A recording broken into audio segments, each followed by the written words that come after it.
I don't understand. Are you presented as a Western people? Are you presented the war in Iraq? Are you happy with it?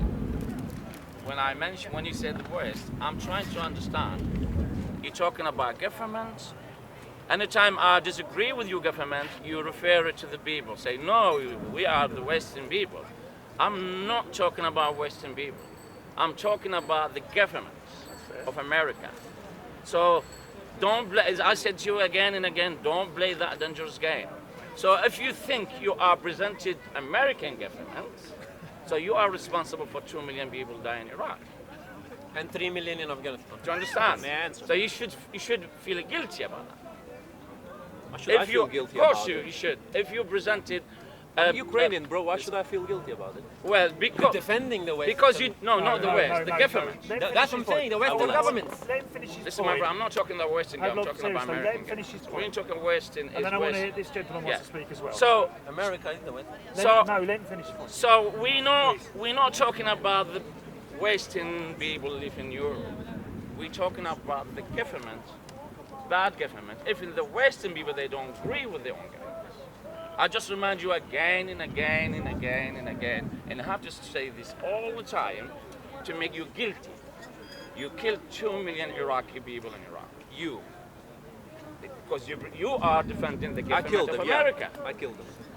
You are defending, you're responsible, you backed up those killer, and now you're defending those killer, and you said this is we don't have them. They kill us. They kill 2 million. To be Iraqis. fair, I think your Are you point's been finished? very clearly made, and I'd Yeah. like this gentleman just to speak if you don't mind. Thank you. I Have just a- wanted, I was actually going to respond to the gentleman who sat left to Pavlos right. He's disappeared. This guy? But it was, it's a general remark about our culture of the glorification of war. Or you could see it as competitivity in general. And this idea, this escalation that we have in a polarization between two different superpowers.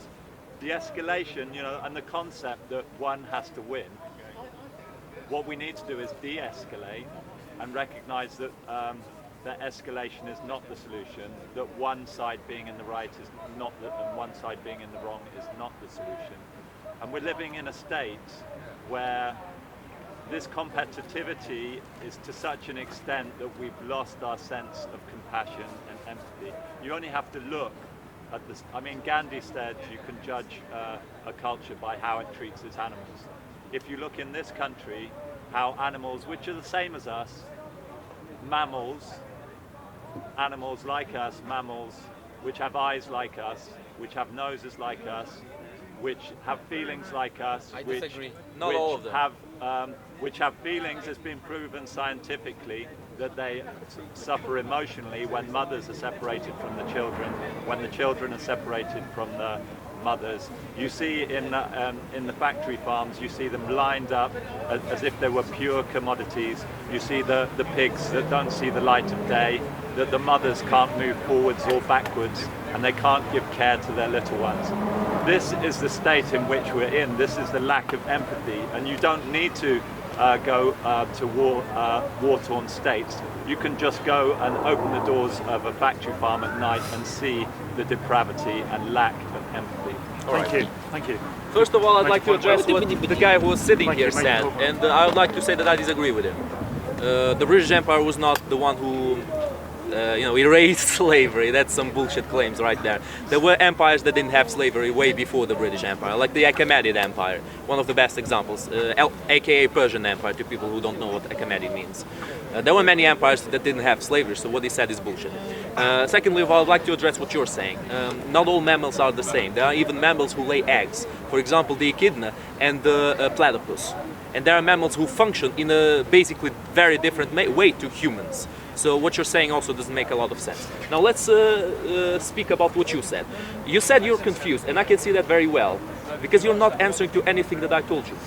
You're very, very You much don't confused answer my indeed. question. I can see it very well because I made it very clear that I'm not talking about the Western government, Can you and I'm not talking. Can You see, Can you don't go you personally? Can you don't grow up, talk in general, grow up. please? I never interrupted Can you. you ask Grow him to up, talk in general? No, grow up, grow up, Shut up. grow up. Shut up. Okay, you're the one who Pavlov, needs to shut Pavlov, up. Behave yourself. Pavlov, You have Behave zero yourself. things. Pavlov. You see, you're Behave the one who doesn't yourself. behave. Behave yourself. Don't get personal. Just make I'm your not point. being and he'll personal. make I his want to point. make a That's how person. we do it. I want to make a point Okay. reasonably don't get personal. Don't. you see. No. You If see, you you if you see. said anything bad, I will say it back to you. So talk in general. Are you going to be silent for a No, it's because Are you going to you've be been silent? rude. Let's You've take been the rude. personalities out of it. Yeah. You make Yeah. your Yeah. point. Rude. You make your point. Yeah. I wanna Okay, hear next your time he point first, interrupts, I'll and then just, yours. I'll And just you've let got him the go. freedom- Wow, you've I'll got just the let him freedom to speak. say what you want to say, but let him say first. Can you tell him If you no don't stop him personally, when he interrupts, I'll just let him speak. I won't. I won't say anything. I'm going to leave if you're not going to stop. Stop Pavlov, whinging and just talk. Pavlov will be heard. Okay, wait for your Pavlov ball. will Wait, be you're heard. not on the ball. Talk. You're not for The the ball. You're gentleman not on the will ball. be heard. 1, 2, 3. Okay, leave. Pavlov. Go ahead. Pavlov, how come you only got one more? Sit here. Sit I here. don't want you from The other ones are hidden. I'll clear you. The Sergeant of Arms will clear Okay, you let's in a minute. speak about business. Let's talk business. Let's go straight to the chase. When I was talking, I made it very clear that I was talking about the way people are organized, about the civilization, about the culture, about the organization of people in a society. It's not talking about the people, it's not talking about the government. They are both part of the same faction, the same civilization, which is the Western civilization, which is a way of ruling people. And what I said was, if you want to criticize the Western way of ruling people, you need to give something better. Now, when you keep giving examples like Middle Eastern countries, like China, like Russia, we are not going to get anywhere because you're giving worse examples of ruling people. You are criticizing some things that the West does badly and that the other countries do a little bit better, which is one step forward, and you're taking 10 steps back by erasing all the good things that the West is doing, all the good laws that the West has. That is the problem with what you're saying, and that is why you're so confused, because you are full of hatred of the West. So much that you can't see that you are living here and you are able to express these opinions here that contradict the West, and yet you are not punished for them, which is not something that would happen in the other countries. I'm finished. Pavlov, can I 1 second? And you might notice that I will not interrupt you, no will matter speak. what you Let say. this gentleman just say, because he was next, and then you will listen Yeah, to you. go ahead. I just have a question for these two gentlemen here. So this gentleman said Speak up a earlier. little bit. Yeah, sorry, my voice is not. There's no microphone. It's not. So you said earlier that humanity was evil. Okay. I said there is fundamentally the way it was designed. They're all aggressive. They all attack each other. Yeah. They all Okay. think that they're so, going out. so humanity is flawed. Yeah. Okay. So and you said earlier that there is no good side and no bad side, right? America is bad, Russia is bad. So there is no perfect system. That's what you said. We have this escalation Okay. of warfare until one side Got you. wins. So now my question, I guess, to you two is, would it be an ideal system, a political system, to organize humanity so we can live together? Okay. I'm going to say that again and again because I think my brother here, he's always going personally to me.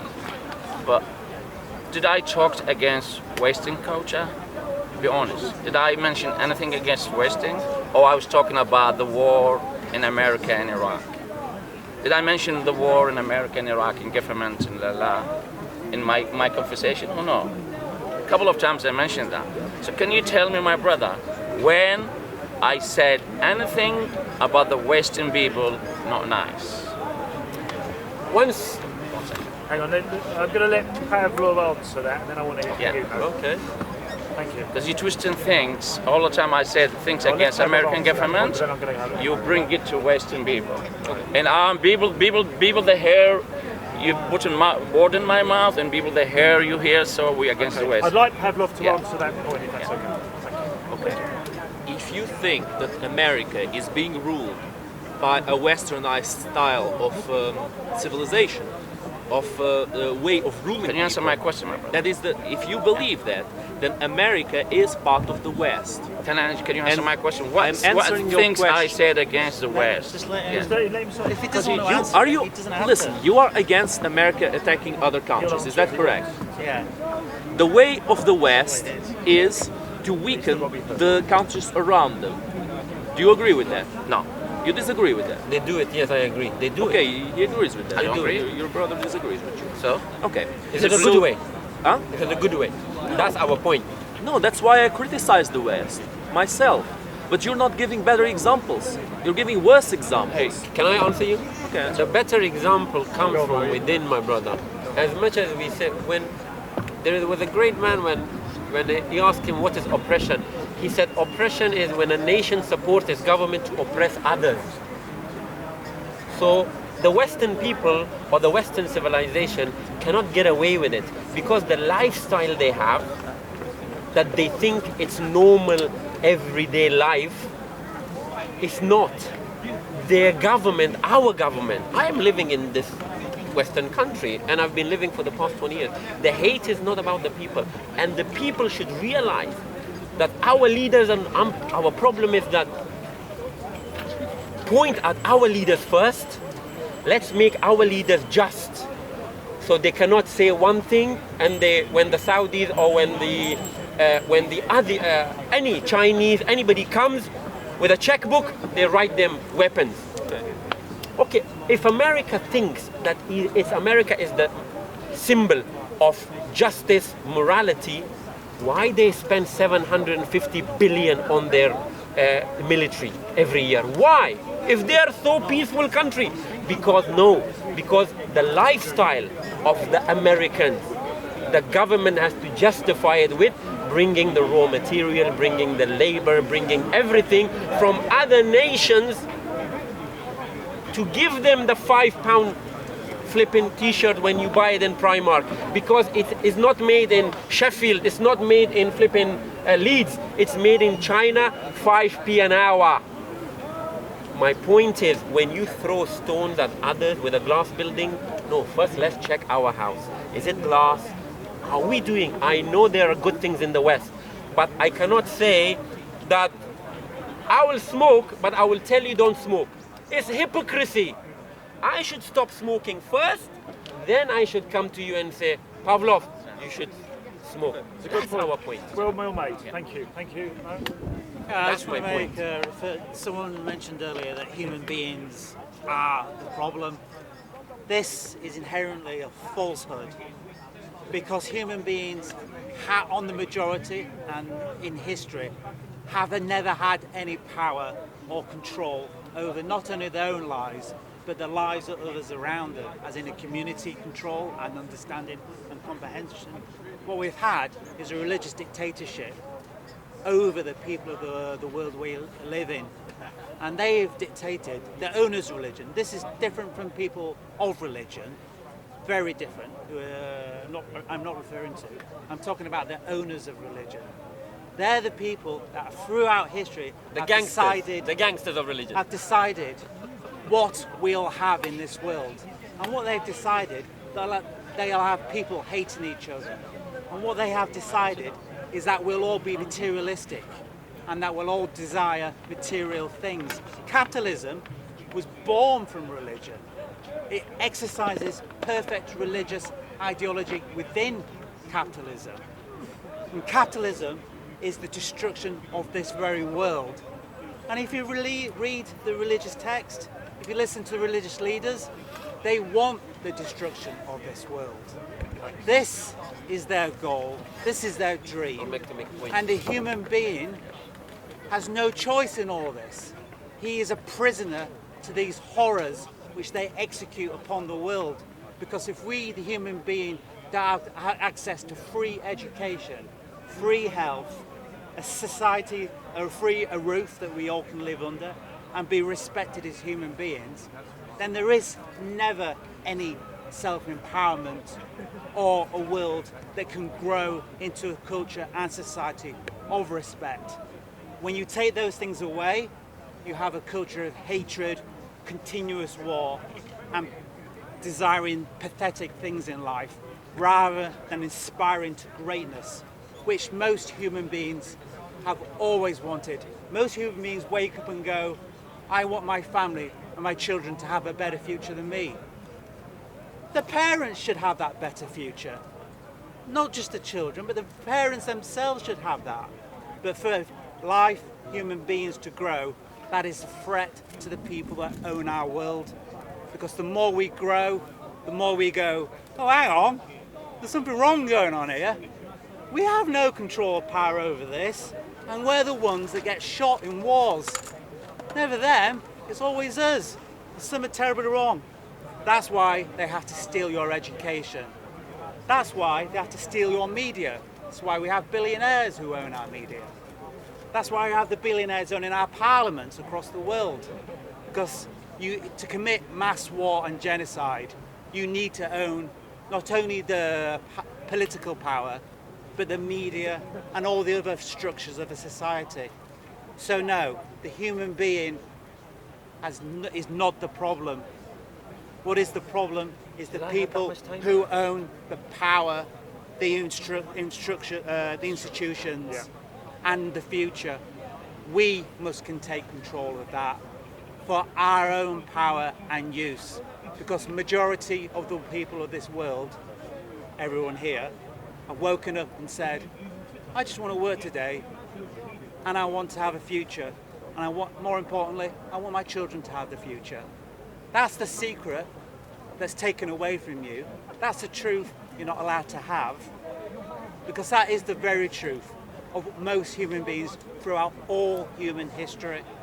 But that can only ever happen, a future of your child and yourself can only happen when we own the products of our labour, our education, parliament, etc. Thank you very much for your time. I'll make a point of One point. Mo, I'm Tom's not going to respond. snatching. Tom. I am. Okay, I think that's a lovely idea, but totally naive. On the grounds that human beings have always been tribal. Human beings like following, they shouldn't, but they do. They are basically tribal animals. They love the tribe. They don't like outsiders. They never have. There have been endless wars. You say they like... We don't own the wars though. They own the wars. We just get shot.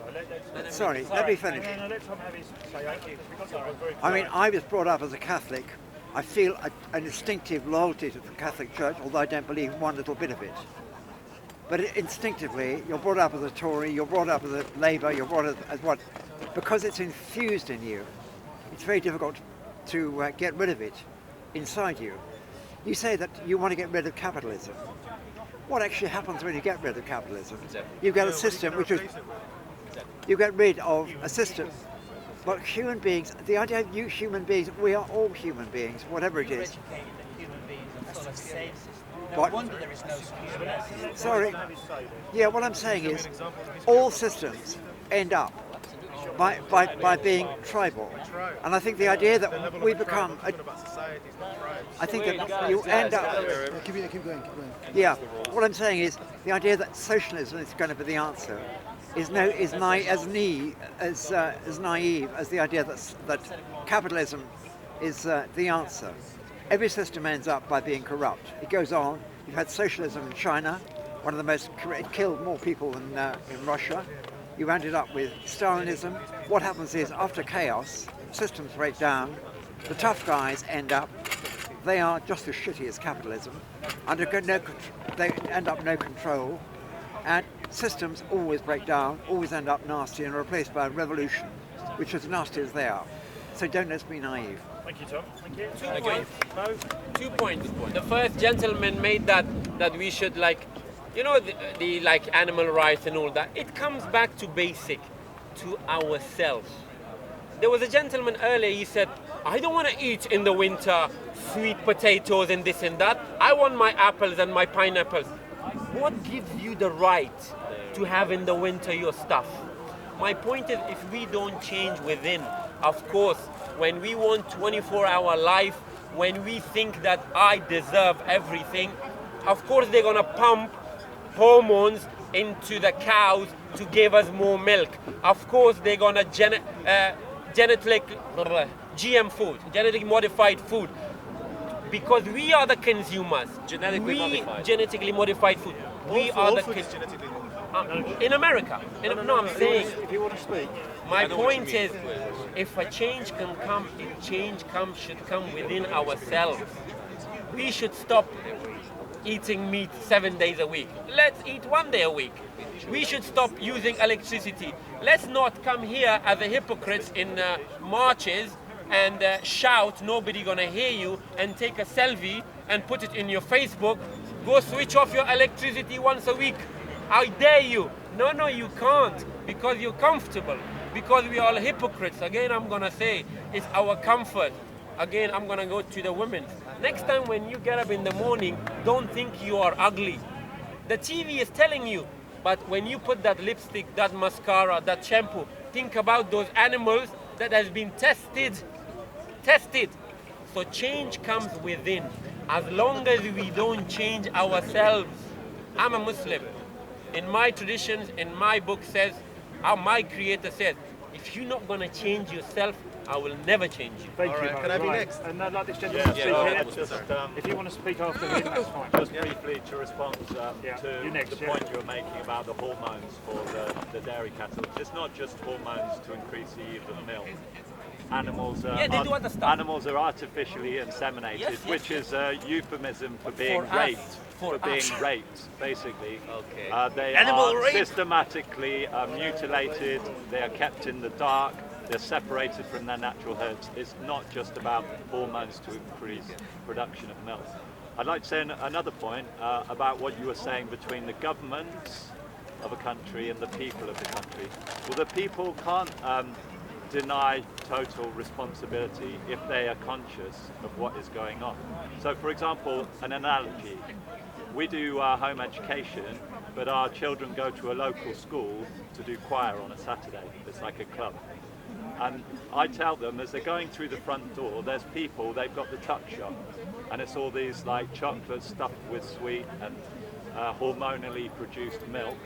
And I say, just walk past the drug dealers, and that's what I call them, the drug dealers. And they've got all those fizzy drinks. Now, you know what? In the army, they've banned those fizzy drinks, but in the schools, they're still there selling them. Now, whose is the responsibility? Well, the government say, or in the press, they say it's the parents' responsibility. They should control it, and yet the governments have banned it within the army. They've taken the responsibility when it comes to the army. Now, but the responsibility does lie with the adults to lobby the school, to lobby the government, so that healthy food should be there, not these drugs. And so the people, returning to the point of what you were saying, of whether it's the people or the government, we have to take responsibility. And the point is, we are here. We're not in Russia, and here is where we can effect a change. We can be critical of what's going on in Russia, but we can't effect change. We can say we can effect change by bombing them or making war with them, but that's not really going to affect change. But we can effect change here in the Western world, where we are right now. Thank you very much. Gentleman on the speak, yeah?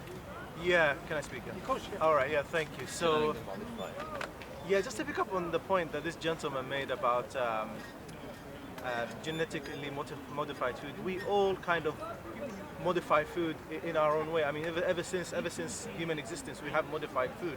For example, a watermelon 300 years ago doesn't look like a watermelon now. If you opened it up 300 years ago, it would look white. So they had to choose specific ones and to raise more ones that taste better and look better. So this is just genetic modification is everywhere. But you're talking about is perhaps too much to the level of where they're putting carcinogens in excessive, yeah. So we have to understand that you can't have food without genetic modification. This is just the way we have evolved to genetically modify we food. can cut it. That's my point. Carcinogens and so forth, but that's slightly different. So just to pick up on that point, and also on another point regarding, I just feel like the discourse is a bit simplistic. Like, capitalism is bad, socialism is good. I mean, you haven't really hit. Nobody has really so far. I just came in, but nobody has really talked about the nature of the human. That's what we're saying. Our nature. The nature of the human. The nature of the human is to seek more. You see it even in the animal world. Every organism tries to outlive and outperform, outmanipulate its environment. For example, you see even with squirrels. Squirrels, they take nuts and they bury them until the winter, so they can have more. And it's the same thing with mammals, with chimpanzees and with bonobos and with human beings. It's just a natural trajectory, a natural trend for human beings to want more and to have more. The train can never be fast enough, and the train ticket can never be cheap enough. You can always, a human being is always, I always want the train journey to be more comfortable, faster, and cheaper. Always. It doesn't matter how cheap and comfortable it gets. I'm just going to want that. It can be a fairer one. No. So that's just one other point. And another point, just one last point, sorry, to talk about. You can reply later. You can reply.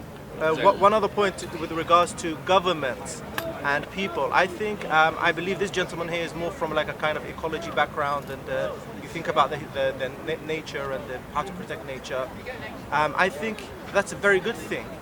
But also, it's not, I feel like a lot of what the arguments that are missing from the people on the left, loosely speaking, people on the left, is they never take in personal accountability. They never talk about, for example, how perhaps cosmetics, makeup, the overproduction of things like fur coats or just clothing in general that we don't even need. They never talk about how we can, as consumers, change these habits. All they talk about is about how this one petroleum company had this petrol leak some years ago, or this or that. They never talk about, as an individual, you need to change your own choices. And they never hold people accountable to these choices. I mean, the water we're drinking is, because of cosmetics, is actually toxic. That's not got so much to do with cosmetic companies. That's got to do with the choices of people going out and having strong demand and paying 300, 400, 500 pounds for a piece of cream this small. Yes. So why can't we hold these people accountable? Why do we always hold corporations accountable? And that, I'll just end it there. Okay, this gentleman now, he's next, and you'll be after him, okay? You can hold the ball if you want. Yeah, change He's yourself. next. You're next, here. No? Thank you. He's talking now. The gentleman I was here earlier is now gone, so I said we can make a better society by working together and caring about the human being. Then suddenly the word socialism came on. It's amazing to actually, if you stand up or sit down and speak, as I'm doing accordingly, but if you stand up and say, oh, actually, I think we should have human rights and an environment that's protected, suddenly you're labelled as a socialist. That is basic human dignity. That is actually to have human rights and a possibly a constitution for the world. If that's got something to do with socialism, then so be it. But I didn't come here talking about socialism. I came here talking about basic human rights. And if you hate basic human rights, then what's wrong with you?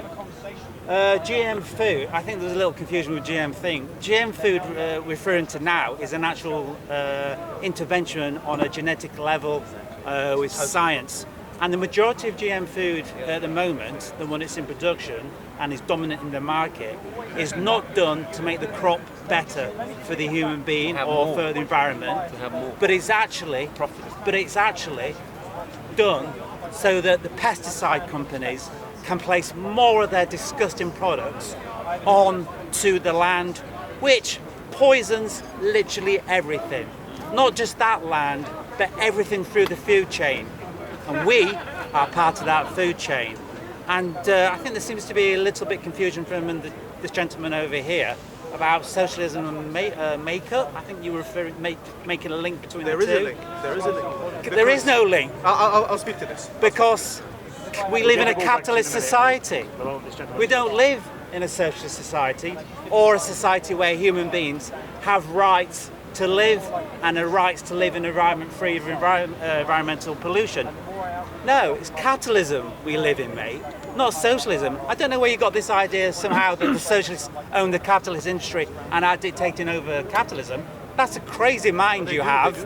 Crazy mind if you think that's true. It's called regulation. Because right now, and what we've always had, is capitalism.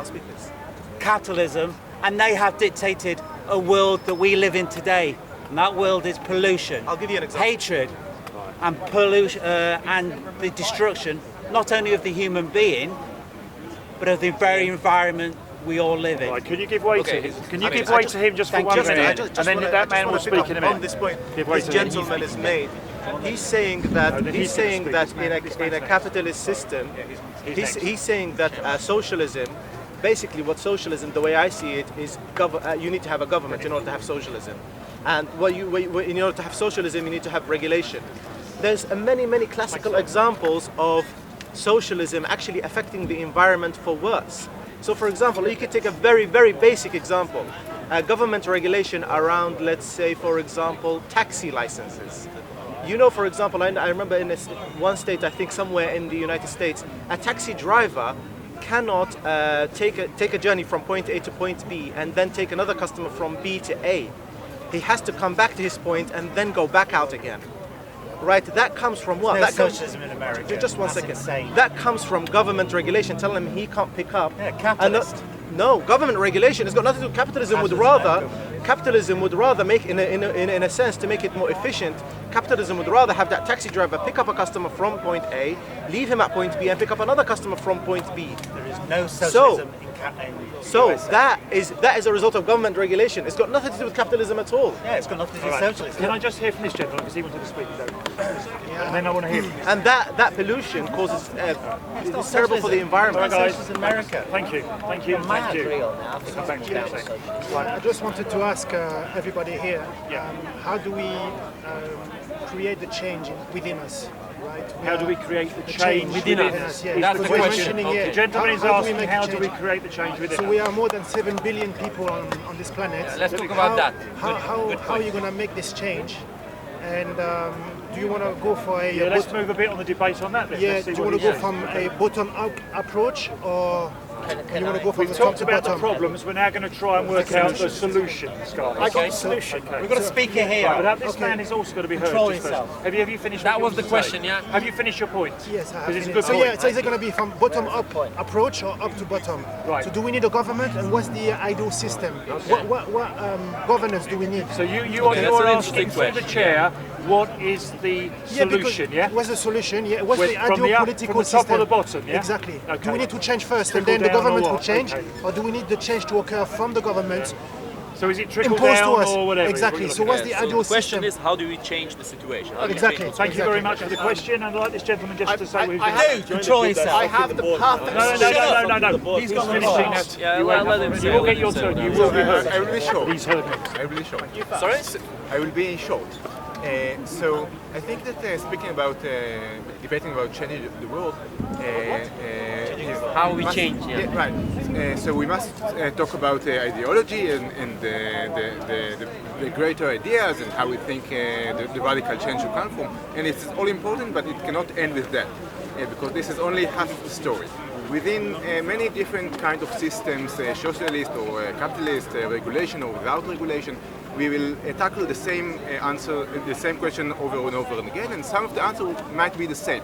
If we take, for example, the question of meat consumption, so one can say that we should all be more aware and take self-responsibility for everything, and the other can say, okay, I am totally capitalist, so I believe that when someone consumes meat, there is a global. When someone consumes meat, there is a global effect that causes a greater pollution and the shrinkage of forest and some pure people that become poorer out of that. So one can a pure capitalist may say that there should be a tax on meat to compensate for that effect. So I think we should not end our debate with speaking about ideology, because if I have one ideology and you have the totally opposite, then we can't progress from that. you think We there can should be also regulation? we should also speak about smaller, more tactical stuff that can help us For progress. example, Thank you very much. Okay. Right, can I hear from this gentleman? No, it's going like this. It's going like that. Because you asked the question, it's coming like that. No. It has never been like He's that. going to answer.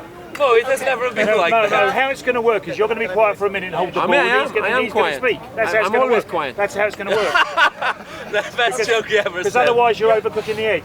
Okay, Right. from what Go. I've gathered so far, the two problems we are addressing are That's how it's gonna work. fundamentally the ecological concern with regard to how much carbon emissions we're emitting and wealth inequality. But there's a solution all of you are missing that could fix all of this easily, and it's been Come on, proven easy solutions. time and time again. Genocide. Now the question is, now here's the next question. Which people should we include on the genocide list? That's not funny. It's not funny. The fucking troll, piss off. Come on, you're trolling now. Okay, I was actually listening to you Tried, for a tested, second, and Chris. proven. Let the man be heard. Tried, tested, and proven. Let the bullshit be heard. Let him be heard. I mean, think about it. Less people, less carbon emissions. Less rich people, less inequality. What could go wrong? Genghis Khan is the best ruler. Okay, Genghis Khan. All hail Genghis Khan. Sorry. Yeah, I know. Can I ask? Mo. The gentleman I'll asked give how you the we floor, could, Mo. how we could change. Thank It's you. simple. I think I just don't want to be this guy who flags every time there's morality. I'm a hypocrite as everybody else. I do things that I'm ashamed of. Wallahi, I'm ashamed of. And I've done it. And I'm trying not to do it again. The point is we need to start back from the basics. Back from the basics how? Back from the basics of humanity that we understood, the emotions that we have forgotten. The words like has become an insult. The word has become, it called you weak. Honor, respect, empathy, sympathy, justice. All these words are something when we say, we puff our chests because we feel it there. We feel it. Even though we can't see it, we know what it is. When somebody does justice, we know how it looks justice. When we talk about injustice, we all know. My point is, let's start from the beginning, understand the meaning of humanity. I don't deserve what... If you can eat less, eat less. If you can...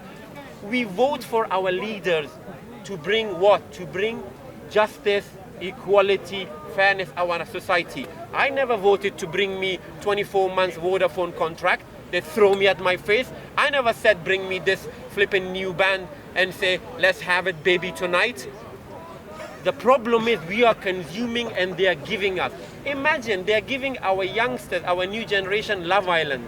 Wow, they're gonna learn a lot from it. We have thrown books.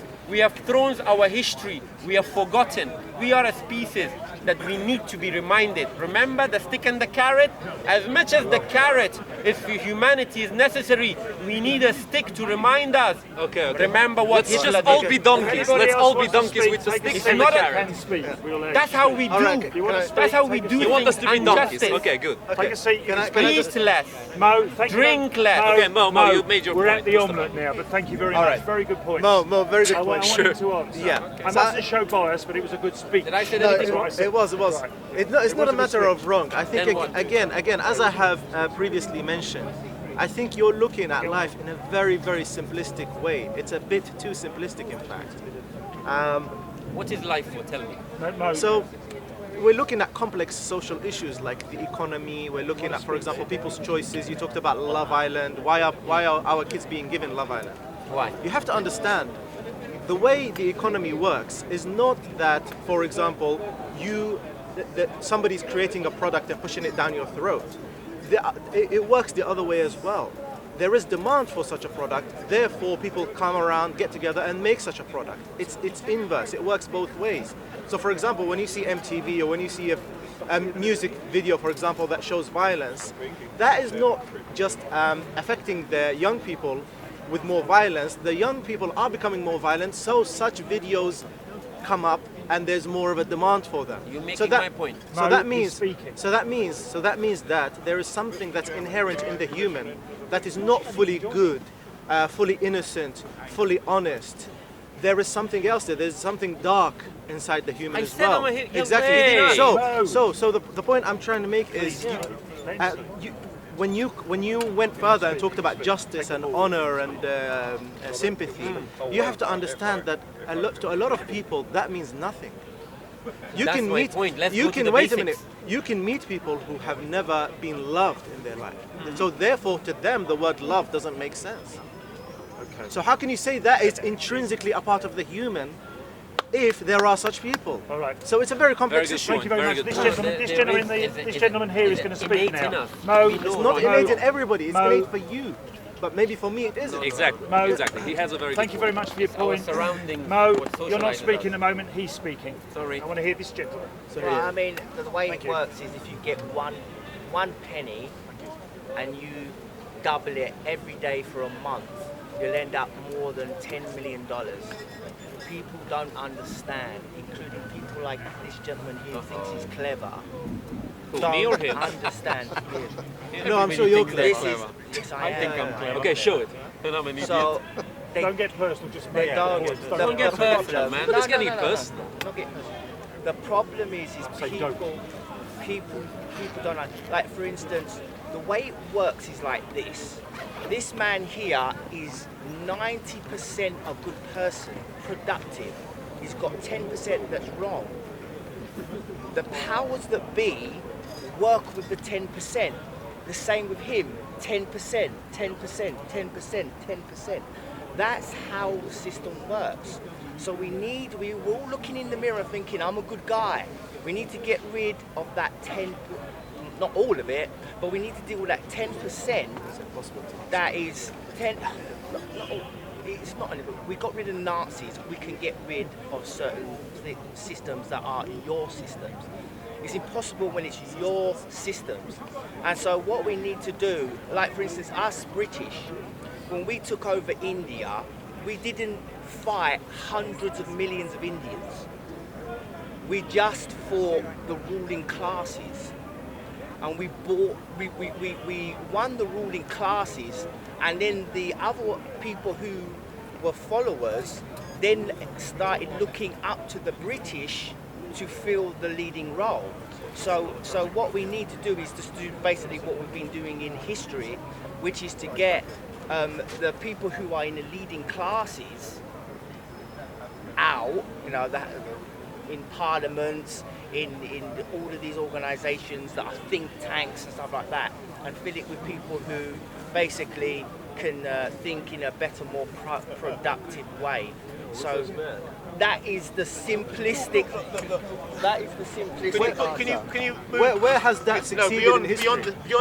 In history, can you give me an example of that? Yes, in my tribe, for instance. In what tribe is that? My tribe is Uganda. That's why I do the circle. The microphone is far away. No, behind the circle, please.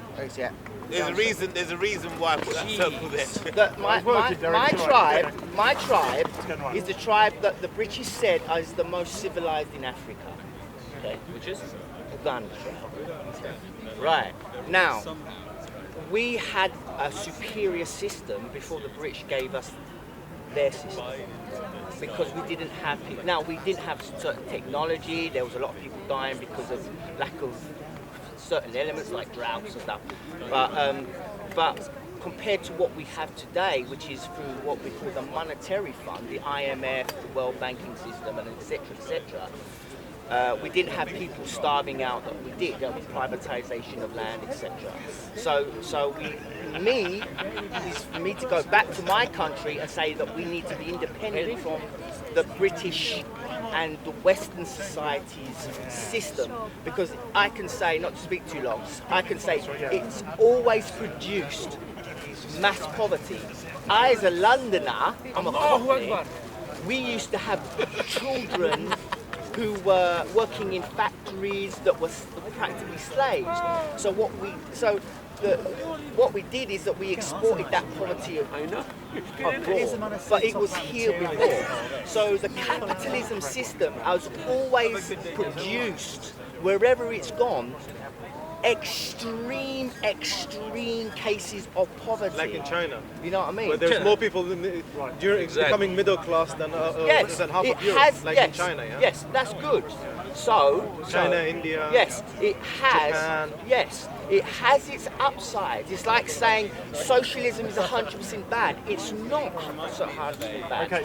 Capitalism. Listen to me. Capitalism is not 100% bad. It has very good things, and the things you have said, yes, you're correct. It must be put in, but as a whole system, if you understand it, it is to bring. What's the alternative? What is the alternative? The alternative that has actually succeeded in history. We had a Hang on a system. second. The question is, right? We had a system in my He's tribe. making a good question. Yeah, that's why I'm letting you go. It's a good question. So we talk about the problems. Let's get to the solution. Okay. So my I want to pass on to Pavlov. Yes, okay, I want to go. My tribe, though, of course, compared to the world size and the economy, it was very simple. But we had a simplistic social and economic system that we had before. Very different level. So yes. Your tribe is just a tribe. Yes, We're that's talking why about I on mentioned the level this of problem. societies Yes. that has different ethnicities, different moral systems. Yes. That has to compete with You're other talking world You're markets. talking outside civilization. I think. So you're talking about I taking think us the back to a more Incas. I think primitive level. I think the Incas is to go on a higher level. Wait a minute. There is answers. I think the Incas and the people after them, when we and the Spanish, mainly the Spanish, went there. We have got logs on. Wait a minute. But that begs the question: why don't they exist if they have a superior civilization? Why don't they exist anymore? Well, because it's not based on evolution. Evolution has got nothing to do with decisions that humans make. It's not genetic. It's not like evolution. You can have a primitive system come in like capitalism, but if you've got superior warfare, right, then you can, like, for instance, If and you have I'll superior finish warfare, it. that means you have superior culture. Wait a minute. Can I Not necessarily, but Can I be because honest? you have a superior gun doesn't mean you have superior warfare. To make a gun Can I be is fair? harder You've had to make a stick than to make a spear. Excuse Yes, me. but you can be. So that means you're superior. Excuse me. No, you're both made superior very in good technology, points. but not Let it go. superior Can we- in, say, politics. Yeah. You get it? Pavlov, can you take over now because I'm Okay, yeah, I'll take over now. Because, but I got his Yeah, point. I don't His point's think well it made. makes Both sense. well Okay, made okay. points. I know it doesn't make sense. It doesn't Yeah, conclude. point's well made. and that's why I'm saying that we need to not have people like you. We need to have people like me. He's being personal. No, I'm not stopping. No. He's the no, intelligent no, one. No, people no, like you. No, yeah, I am. That's Can we, exactly the can we point. call time on I'm that? sure you're Pavlov, intelligent. That's can we why. call time on Yeah. it? Yeah, thank you, because I got your point. No, Pavlov, No, you are. You're a very intelligent man. I'm sure you graduated from Cambridge or Oxford Excuse me, with an advanced degree. Excuse me, not time for personals. Right, Pavlov. Okay, let's develop this point a little bit further. Now, I like the question that this gentleman over here made, which was, how do we change things? How do we change what is now? And the question I think we need to ask before that question is, what must we change? What exactly do we have to change? Because if we change everything, but if we end up with a worse system, then it was not worth changing at all. You know, after the fall of the Western Roman Empire, Europe went into the Dark Ages. It was not a change for good, it was a change for very, very, very bad. Or after the Mongols conquered their empire, it was not a change for good, it was a change for very, very, very bad. Now, there are many empires that have conquered other peoples with superior force of arms that have not changed anything for better. Now, that's my point about about whether the empires should be respected and loved or not. Because there are two main things about an empire: the sacrifice and the reward. The bigger the sacrifice an empire goes through, the more people it kills to achieve its dominance, the more the reward needs to be. If the reward overwhelms the sacrifice, then yes, I would argue that the empire was successful and it should be respected and remembered as something good. If the empire's evils outweigh the benefits it gave to the people they conquered, then no, I don't think they should be respected. And that's my main point. Whether you are morally superior or morally inferior, it doesn't matter in the long run, because the strong will win. The Mongols won, even though they didn't have any civilization. They didn't have any, any specific culture. Sit down. Come here. Why are you laughing? Why are you laughing? The Mongols have no culture. You're in the gallery. Yes, compared to the. I'm sure an intelligent guy would. I'm sure like, you're an intelligent guy. Would like to. In gender He's here with his studies. girlfriend. Take a seat, PhD man. in gender studies. Take a seat amongst men. Take a seat amongst men. I'll just, yeah, Don't just show your intelligence. Well, just because they were good with a couple of swords, yeah. It's not with swords, with bows and with horse archery. That's the main point. They were very intelligent, they were very cunning, they were very able warriors and very, good strategists. But they did not have a lot to offer in terms of civilization. The Chinese had an infinitely better civilization than the Mongols. The Khwarezmian Empire, that was completely flattened by the Mongols, had a much better civilization. The Mongols ended the Islamic Golden Age.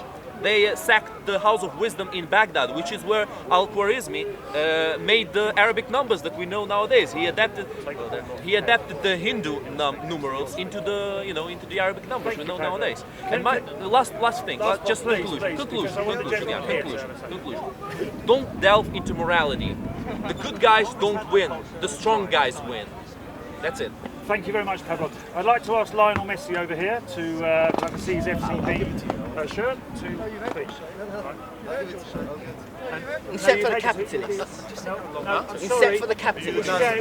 Well, they're good guys, right? This gentleman speaks first. Is he going to speak? He was first, yeah. But if you want to say that they're bad guys, Speak up a little bit, I've given you. Listen to this gentleman here. The gentleman will be heard. And we can come up. This is Speaker's Corner. The gentleman will be heard. I think I'm going to don't slightly disagree. I'm not patronising, I'm saying thank you. The point that was made in that there was a point that was made that suggested that morality was somewhat irrelevant or not a strong factor to be considered. Yeah, that's my point. Sorry. And I would disagree slightly with that because I think in the thick of things, if you are unable to hold true to your convictions and have those convictions be actually true, if you were to be put in a position of power, it's much more likely that you'd be much more dangerous in that position if you were to be given it. Please give me the power. Okay. It would be best if you were to start from the bottom and figure yourself out and figure your manner in the world and how you move from a moral basis before you try and tackle macroeconomics. Because if you're trying to run a country but you don't know good from evil, you're going to it's very likely that you're just going to naively try and solve things rather than have a moral basis. And so that's who are you addressing? This gentleman here would like to speak now. You asked the question, and that sounds funny. Ask him the question to him because he's told you, fine. So I want to hear from this gentleman. The question is how we progress as a human race on this planet. And when we look at the past, which we should do, we have a history which shows that human conflict has started at a particular time in human history. Human history has been going for about, some say more, but at least 1 million years. Within the last 13,000 years only has there been conflict within human society. And we have to ask ourselves why this is. It's all right huffing and puffing, but read a bit of anthropological history. Yes, he's just a heckler. There's like all sorts of examples. No, you're in the gallery. You're not speaking yet. All right. Shut up. I'm sorry. Afraid. The gentleman will be heard, and you will not speak to him. For a million. For a million years, I shall continue. He's not really saying. Never mind the hecklers. I shall continue for a million years. The man will speak. For a million years, except for the last 13,000 years, human beings lived as hunter-gatherer societies without money and without property, and they started in Africa as a species and spread throughout the world within that million years. However, 13,000 years ago, and we can actually specify exactly when this is, almost to the nearest 1,000 years at least, there was the thing called an agricultural revolution, when human beings stopped moving around the earth as hunter-gatherers in a primitive communistic society. They stopped because of weather conditions and other such factors. They stopped and settled in one place and started to grow agricultural products such as crops and animals, etc. In the Fertile Crescent. When that happened, it actually happened in the colder climates rather than hotter climates. When that happened, society changed into, as agricultural revolution changed into a tribal society. Now people get confused when they talk about primitive mankind. They usually talk about tribal societies rather than primitive communist societies. In tribal societies, which were about 13,000 years ago, a conflict occurred between human beings because some human beings settled in an area and grew agriculture, and other human beings of the old type, the nomadic wanderers, came across these societies and demanded, or at least asked for, some of the products that this agricultural society was asking for. With the agricultural society, we've only got enough for ourselves. So therefore a conflict occurred where those that came across the agricultural societies fought for the products, fought for the products. And that was the beginning of human history. Prehistory was before, human history was at that point. And all the conflict and all the problems we have right up to the present day, all of them, without exception, is because of the class contradictions within societies. From tribalism, we had slave society. From slave society, we had feudal society. From feudal society, we now have a capitalist society. And all the class conflicts before that, where there were many classes, now we have a society of capitalism. There are only two classes left. And the problems we have today, because one class, i.e. the capitalist class, which are 1% of the world population that own 50% of the wealth, those people will do everything they can, including war, to keep their property.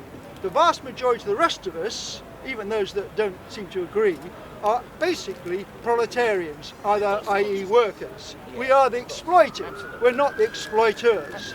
And because we have a society of capitalism, in order to progress further, in order to solve all the problems of the world, we have to eliminate the final battle between the capitalist class and the proletarian class in order to destroy, in a revolutionary way, the capitalist system, and then to have a planned economy throughout the world, i.e. socialism. Thank you for your point. If that were to work, it would have worked already.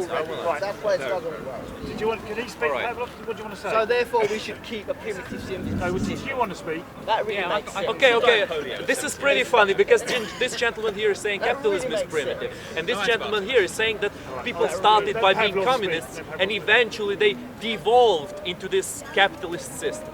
Now, gentlemen. That's not what I said. Okay. Let's address what he said. Let's just address what he said. That's not what I said. Okay, so let's get this straight. Humans started while being communists, right? They started when you know they were sharing everything. There were no tribes. There was no war, right? Is that what you said? Okay, I'll suspend my disbelief. I will suspend my disbelief. I will suspend my disbelief. I will suspend my disbelief. I will suspend my disbelief. There were battles between different tribes. There were fights between different tribes. Humans were there. Now let's go into nature. Let's go into nature. Let's go into nature. I assume you at least accept that humans evolved from Australopithecus. Do you not accept that? Okay. If we see the closest animal to Australopithecus, the chimpanzee. Yes, the chimpanzee. Yes, the closest animal to humans is the chimpanzee. It's the ape. Yes, it's the chimpanzee. It's the most intelligent it might be, but it's ape that we have. Now, the chimpanzees have wars between different tribes. It is a fact. You can look it up. You can research about it.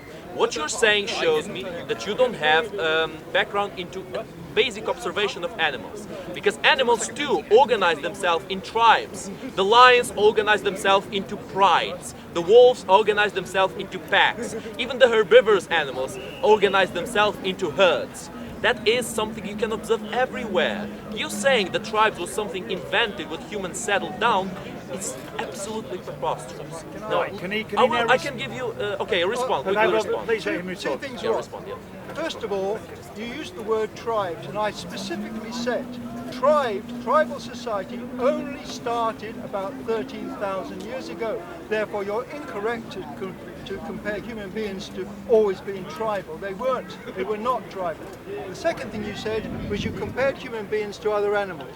Now, let me specify to tell you quite specifically that the nearest animal to the human being is the bonobo ape. The bonobo ape lives in a hippie commune where everything is shared, there's no conflict, there's sex throughout all men and women, male and female. It's completely hippie. It's a hippie society. You may laugh, but it's true. The bonobo ape is the nearest.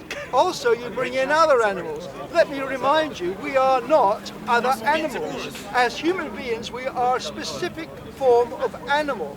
The one animal in the entire animal kingdom that can think and rationally decide what it wants to do. The one animal, not the ape who cannot even make one a tool. The human beings use their hands to make tools and thereby make a production system which has evolved to the present capitalist system. So therefore you're completely incorrect. And actually very, very When did you see incorrect. 5 chimpanzees talking about quantum physics?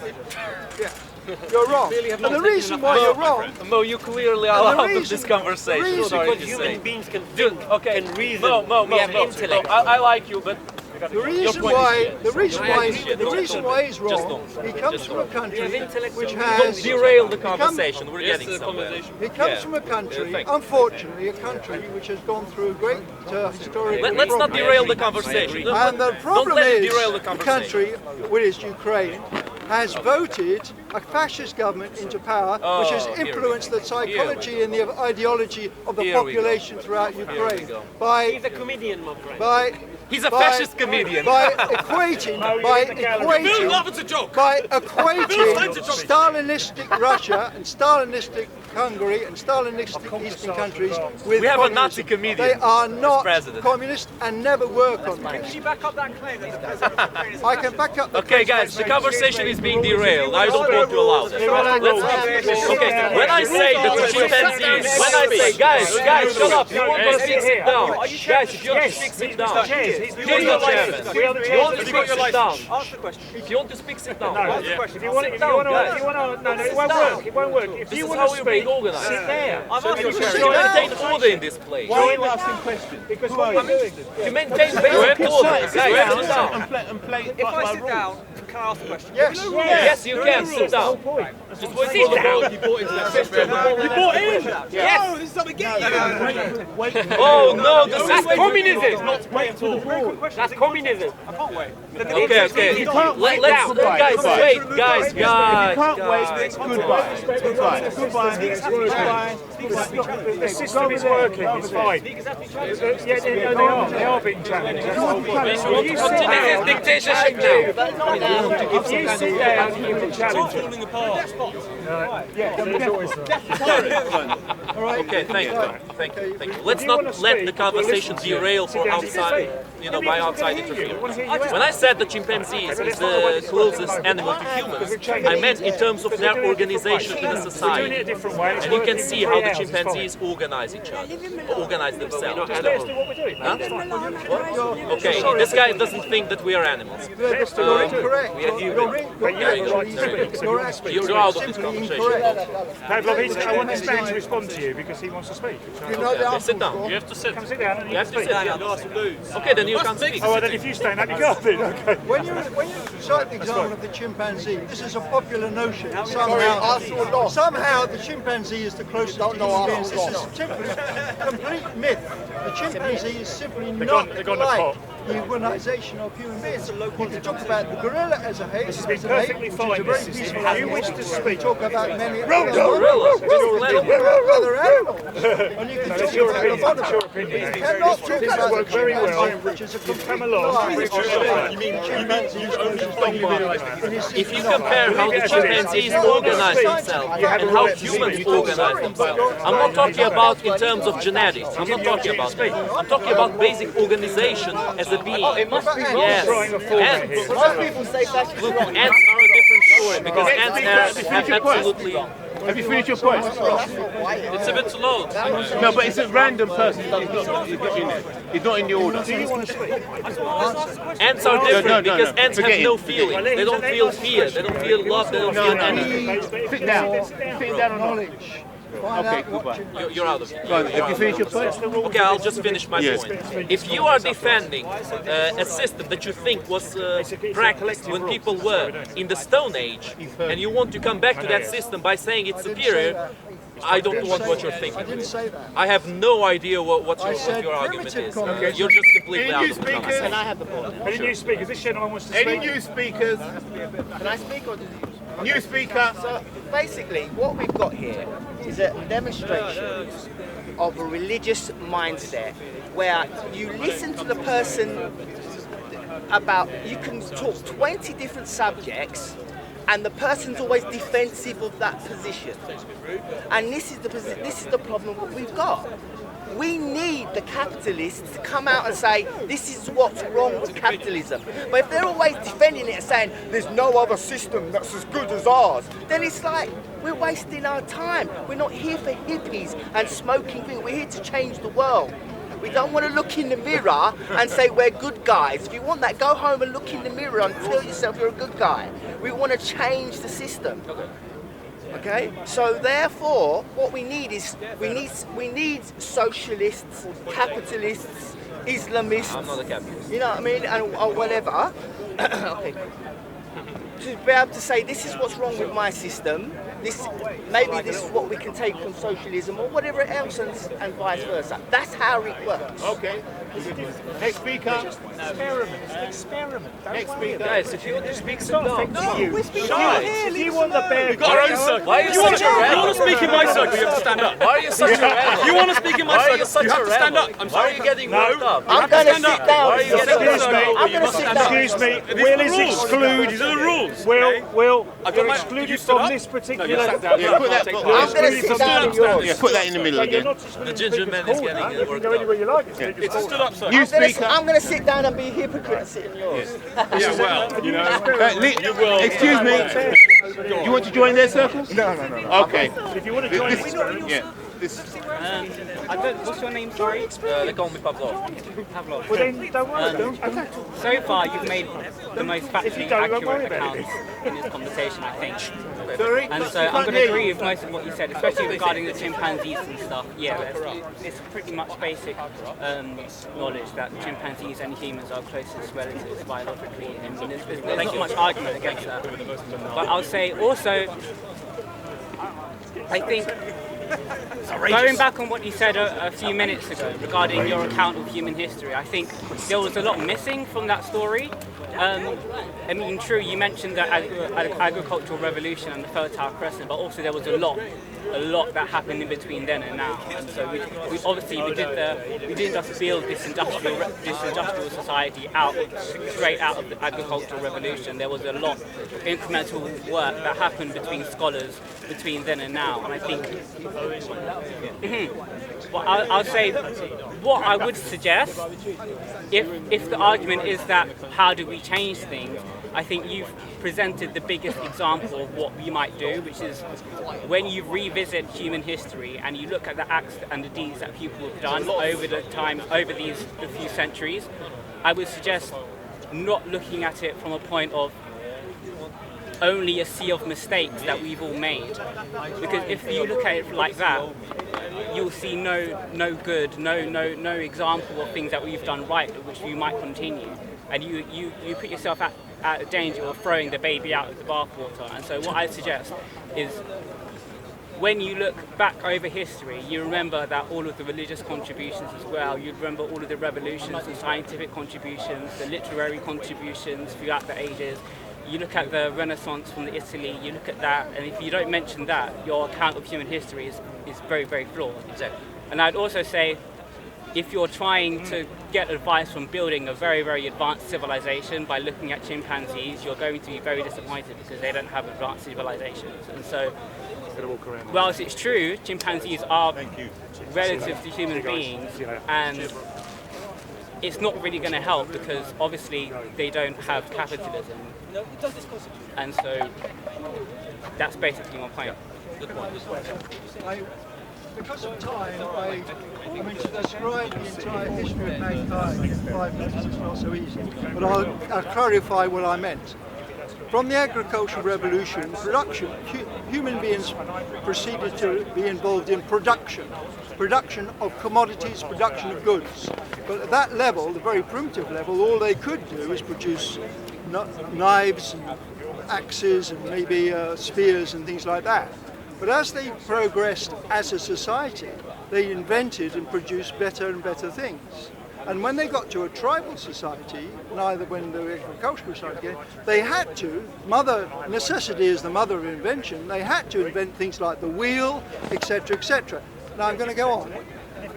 Tribal society came to a point where its productive methods and productive point became outmoded in the sense that you needed to have another society to progress farther than that.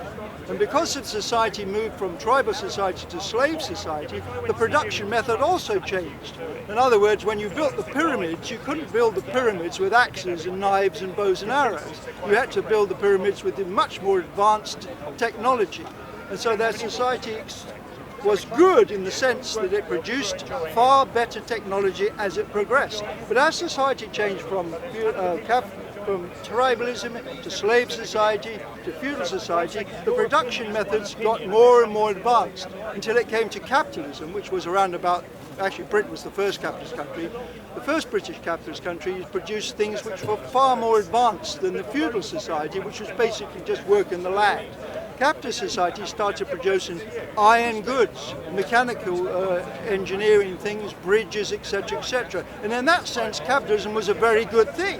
Every revolution in society has in itself been a very, very good thing. Capitalism was a very, very good advance in human society. It produced a manufactured and industrial society which we have even up until this day.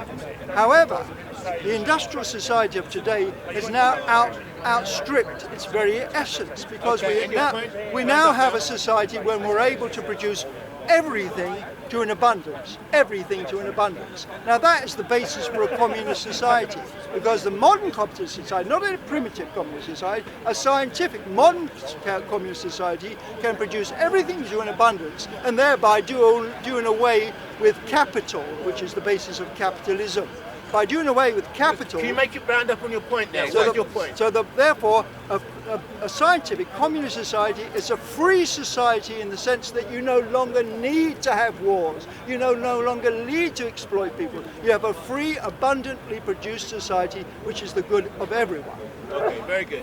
Okay, there isn't one society. There are many different societies in the world. He hasn't even heard Not what I everybody, said. bro, you're saying, no, I listened with a lot of attention to what he said. He was speaking about that nowadays there are enough resources that we don't have to have conflict, blah, blah, blah, and war and all that stuff. Now, there isn't one society. There are many different societies, some of which rules are incompatible with each other. So it's inevitable that some of them will fight each other. And that is, in nature, that is how it works.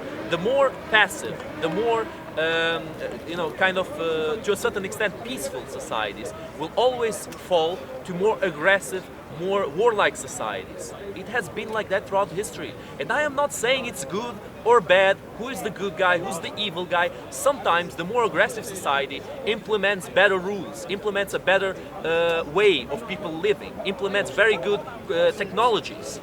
Those empires should be considered as good. Now the empires that dominate the other peoples when completely crushing them and destroying their lives and contributing nothing to their benefit, those are the bad empires. As far as I'm concerned, that is how I would define good and bad empires, by the sacrifice and the reward. Once again, but you saying example of a good empire? The Roman Empire. A modern example of a good empire. Modern good empire. Okay, modern good empire. Ultimately good that the good of the empire outweighs all the bad things about the empire. Is that what you mean? It's hard to say it about the modern empires, because in modern days there's a lot more of information that we have about different empires. Sorry? You said there were good and bad empires today. Which is the good or the best empire? Okay, it's not easy to say. The main examples I have is the Roman Empire as a good empire and the Mongolian Empire as a bad empire. I could even call the beginning of the Islamic Empire as a good empire. During the Islamic Golden Age, that was a good empire. But there were other parts of the Islamic Empire that was very, very bad, where they were taking thousands of people from Europe and from Africa as slaves, and were trading them left and right. It's not something people talk about nowadays. Now, there were good parts about the Islamic Empire. There were very good parts. There were very bad parts. That is what I mean. It's very hard to say a specific, ultimately good empire. The only examples I have of those, because those are the ones I studied. For example, for good empires, I'll give you the Persian Empire, the Achaemenid Empire. And for bad empires, again, you could give the Mongolian Empire. You could give the Huns as a horde, in Europe, the Hunnic Empire. I'll give those examples. Now, my main point here. We shouldn't keep delving into this morality. Oh, they are at war, they are attacking those people, so they are the bad guys. the aggressor is not always the one that should be attacked. If the aggressor eventually changes the world for better, I think he should be actually respected. Yeah, can I ask a question at this point? Give me an example of modern times, not withdrawing to past glories. In modern times, which, thank you. In modern times, which aggressors has produced benefits for whoever they invaded and were at the receiving end of a more powerful army and they had to submit. In Which modern one? times? Modern times? None. Well, then if you say there is none, well, you see, your the side point? proves to me that you don't understand what I'm saying, because I'm not saying it's a battle between good and evil. I'm saying it's a battle between greater evils and lesser evils. There are empires that have ruined everything, and there are empires that have ruined a lot, but have also built a lot. You know what I mean? And that's the criticism I would give to the Americans, for example. Because even though they give a good life for their own people, even though, for example, the British Empire has given good life to their own people, they haven't given good lives to many other peoples that they conquered. So in the long run, I can't really claim whether they're a good empire or a bad empire, because they had both. I have a question. It's very hard to make an overall judgment of I have a question. Okay. You said the best empire was Greek Empire? No, Roman Empire. Roman One of the Empire. best empires, yes. Was the Greeks were the Romans, isn't it? The Roman Empire. I also mentioned the Persian Empire, and you could mention the Macedonian Empire during Alexander but you the said Great. if the Roman Empire is the best empire, one of the best empires. One of the writings of the philosophers of Greece says, when I walked into gymnasium in Greek means a place for naked boys. When he writes in his writing that when I walked, Greeks were naked when they were practicing exercise. That's what I'm saying. Okay. If the Greek Empire was this good empire, one of their writers, thinkers, says when I walked into the gymnasium and I saw naked boys wrestling, it didn't even arouse me. So it's a good empire in that way. Those are the Greeks, man. No, because Greeks were practicing pedophilia. So it's a good I'm empire. talking about the Romans, mate. No, Romans and Greeks are the same thing. No, they're not. They are fundamentally different. The Romans were much more practical than the Greeks. Dude, that shows me that you know nothing of the Greek and Roman history. The Romans took... Ottomans and Byzantines are the same. It cannot be the same. That's my point. When you say a good empire, what's a good empire? Huh? What's a good empire? When you The say Persian Empire, the Roman Empire. What was good about the Persian beginning, Empire? huh? What was good about Persian Empire? What was good about the Persian Yeah. Empire? Okay, first of all, they didn't have slavery. Okay. That's the first thing. And that debunks what Chris said a while ago, that the British ended slavery. Okay. There were many empires that didn't have slavery. Okay. Secondly of all, the Persians had a very different way of dealing with insurrections. Instead of slaughtering people like most other empires did throughout history, they would move part of those people that would, fight against the empire Why they had to a fight another with space. Romans then? Sorry? If they were so good, peaceful. Why they were fighting the Romans? Who, the Persians? The Yeah. Persian Empire didn't exist during the Roman Empire. Okay, this is off at a Yes. tangent. This is off at a tangent. Wait, are you serious right now? No, you're both Are you off at a serious tangent. right now? I want to The pick up- Achaemenid Empire didn't exist during the Roman Empire. It was way before the Romans. Can I? No, just leave the Who was conversation. Kisra? You're not Okay, fit for this Who was conversation. Kisra? Wait for the ball. Wait for the ball. Right, you've got the ball. Just leave. You're being humiliated. Right.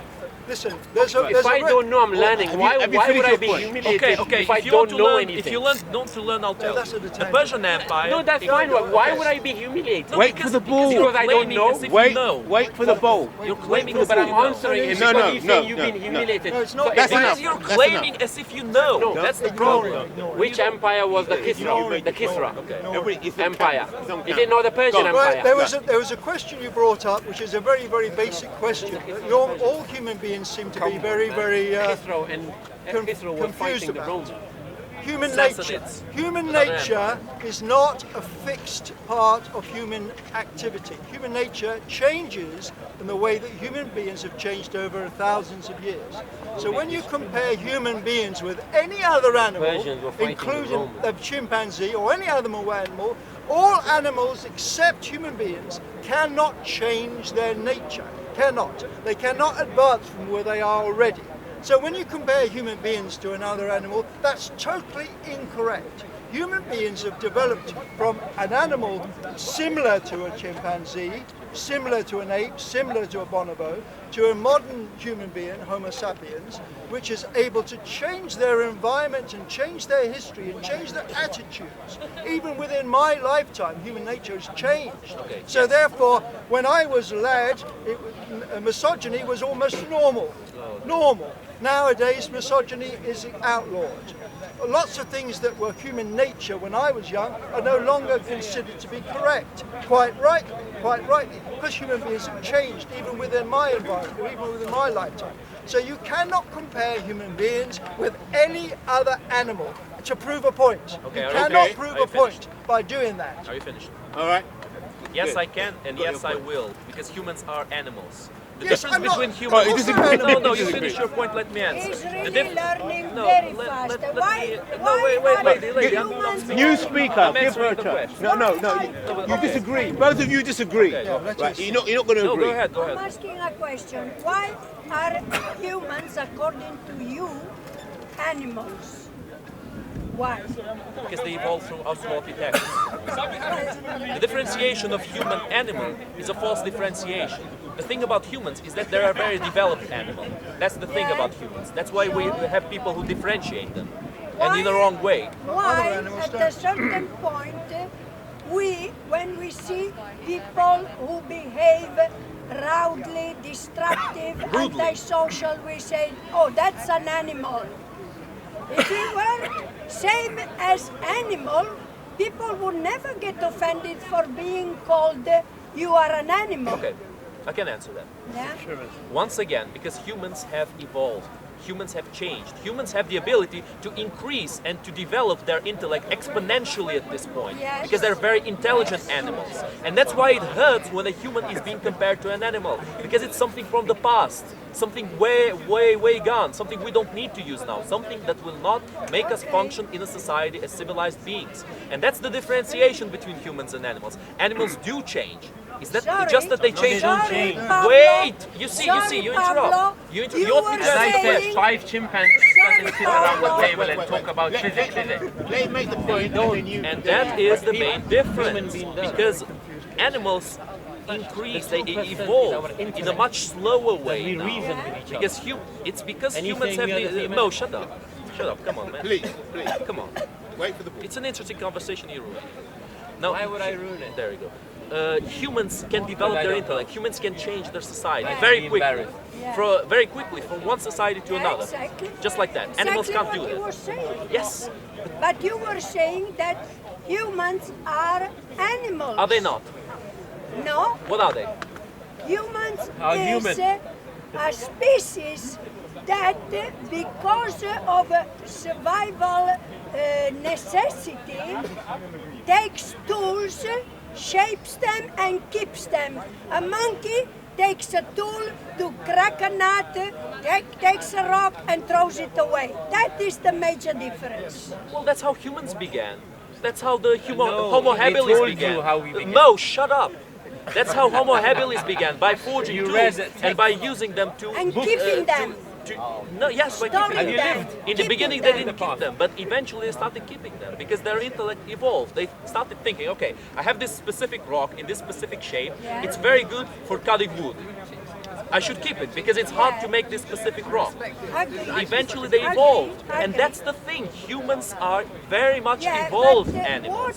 What happened to the rest of them? Sorry, what triggers in human the desire to protect whatever is their manufactured for necessity, whatever their tool, to preserve it, protect it while the animal throws it away. A monkey uses a stick to steal the honey, throws it Good away. question. So that is a basic difference. Why did they keep them? Why humans keep it? Because they realized that those tools are useful and they're not so easy to make. Yeah, why the monkey doesn't realize that? Because it hasn't That is a evolved basic to an extent that difference. humans have. Sorry? Because the monkey hasn't evolved to an extent that humans have. Darwinian theory. Yeah. Okay. I It's wish not I only went Darwinian. Have you finished your point? No, wait, I'm just going to Darwin. You know, Darwin Darwin was stressing on the principle, the survival of the fittest. Yes. So humans basically have an intrinsic need to survive the odds. No matter what, the drive to survive is a priority in human beings. In all animals. Well, But then why we sacrifice ourselves? That's the purpose of life, to survive and to thrive. It's not in all animals. If the monkey Yes, well, give me an example would of an animal who know doesn't that have preserving that rock to crack a nut, Okay, preserving the stick to steal the honey from from the bees, then that would make us very similar to the animal because we don't preserve our tools. But the basic difference is that the animals have a different way of preserving their species, of preserving their physical survival. How is it different? Well, just by preserving the tools that serves the need of eating, it is a major difference. Yeah, it is. We have a strong drive to survive no matter what. Yeah, because humans have evolved. We've been through this. Listen, lady, we've been through this, and I explained to you, the first, let's call them the pre-humans, you know, the Homo habilis. It was making tools, it was using those tools on the world around it, and it noticed, okay, I'm using this tool, it's very useful for this specific thing.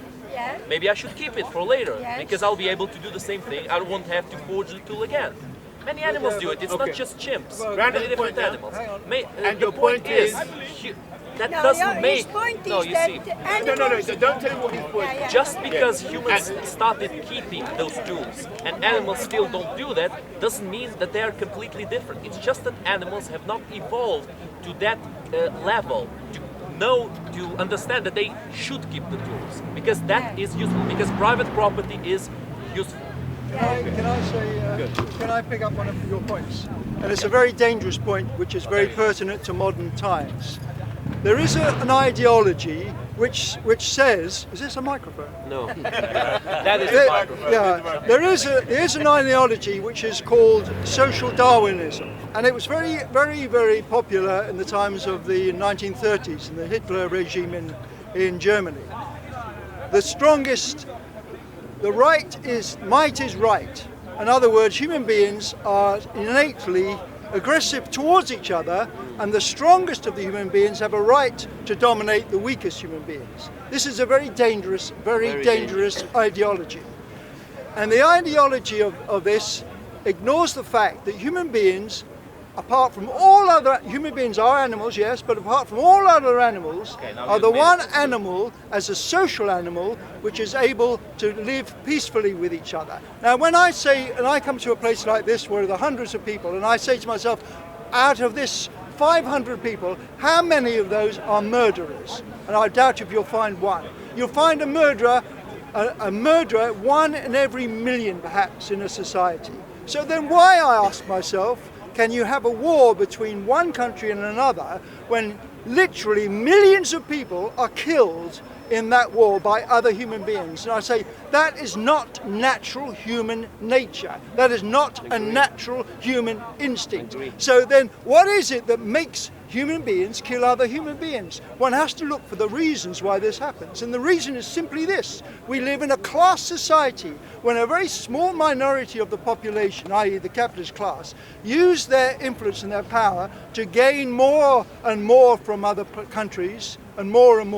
In war, they go to war, but then they manage with their propaganda media to convince millions of people it's a good thing to go to war because we're protecting whatever it is. They'll use an excuse like saying we're going to go to war in Iraq because the leader of Iraq is a nasty person, we must kill all the Iraqis in order to stop that happening. And in the process, literally 2 million people die in Iraq. Why? Because we want to kill people in Iraq? Of course we don't. The vast majority of people do not want to kill anyone. Otherwise we wouldn't have survived as a human species. In other words, war is not a natural instinct. Killing people and dominating people is not a natural instinct. It is produced by a society which we now have called capitalism.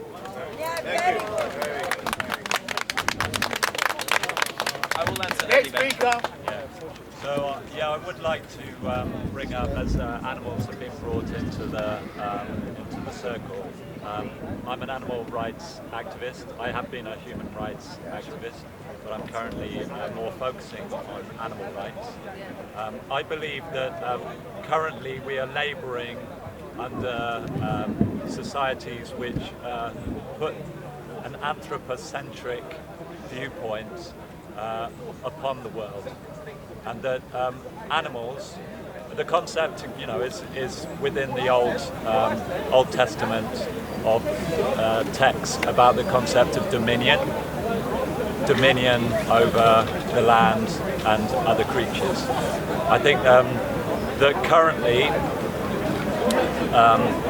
animals do not have self-determination, other than the 5% of the wild animals that are left. 95% of the animals are either human or domesticated animals, and those domesticated animals have no sense of self-determination. They are viewed as commodities. They are viewed entirely as tools in the modern system to serve humankind. But this concept of superiority that humans have is destroying the planet and will destroy us. So we have to recognize this principle of sovereignty of community, and that the sovereignty of community applies just as much to the animals as it does to the humans. Humans, in natural terms, would have their own communities, would have their own tribe, if you like. Animals have their own communities, they have their own herds, they have their own flocks, they have their own system of being with each other. Currently, a third of the birds on this planet are chickens, and most of those chickens are inside and are kept in their thousands in small cages. So I think that this concept of dominion that is within the biblical Judeo-Christian text has to be looked at again, because I believe that it's the doctrine of the herds people. It's the doctrine and the God in these texts are the God of the herds people. We look around here today and we think, well, this city, it doesn't look like it's a civilization based on the herds people.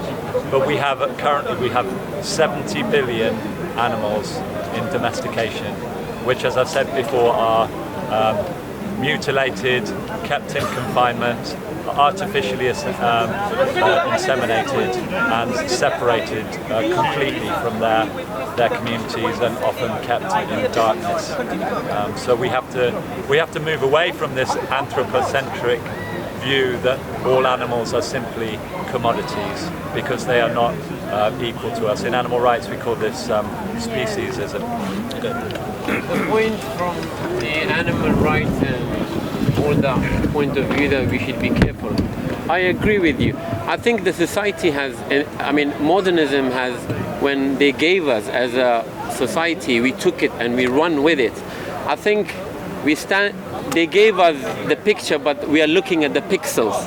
But if we take a step back and look at the bigger picture, I think that's what we need. And I think as humans, as people, we need to look our individual self. That because those people, as you said, that they were people of the herds and they had gods and they had scriptures to tell them and stuff, but they were doing it in a natural way, the way maybe their gods or the creator told them, in a natural way that in today's society we see excessive, like we're injecting hormones to animals, we are modifying food for what? For profit. But if we go back to the natural way, I think it wouldn't. It will be for the betterment of humanity and the world. So I think we need to take a step back and look at ourselves, that I come back and again that ourselves, I'm gonna eat less, I'm gonna drink.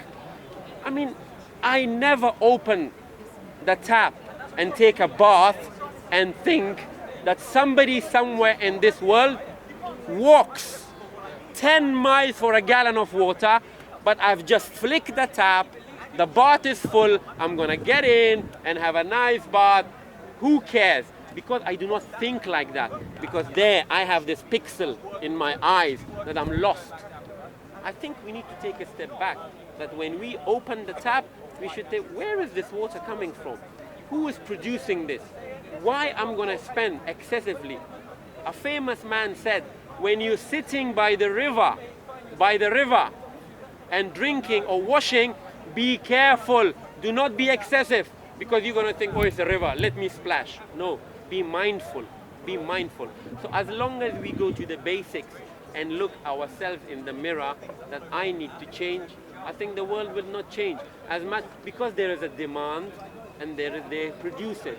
We have become a society with excessively eat. We go to the supermarket for one thing. Me, myself. After 5 minutes, the bloody basket is full. I came for one thing because it's there in front of me. Take it, take it, take it. So we need to step back. I buy 10 things, stick it in the fridge. After 5 days, 5 of the items, I chuck it in the bin. Why? Because I don't have time. I'm busy. I have a career. I have a family. I need a Mercedes. That's my point. Step back and let's think it over as a human beings, that we are accountable for everything we do. I believe we are accountable, and we should be accountable. What we say, what we see, what we hear, we should be accountable individually. At the end of the day, we have greed. I know we have greed, but let's remind ourselves. Thank you. Very good. Yeah, let me Now just... let's answer some of the questions. Let's address some of the arguments. Is war now a natural state of the human being? I don't think it is.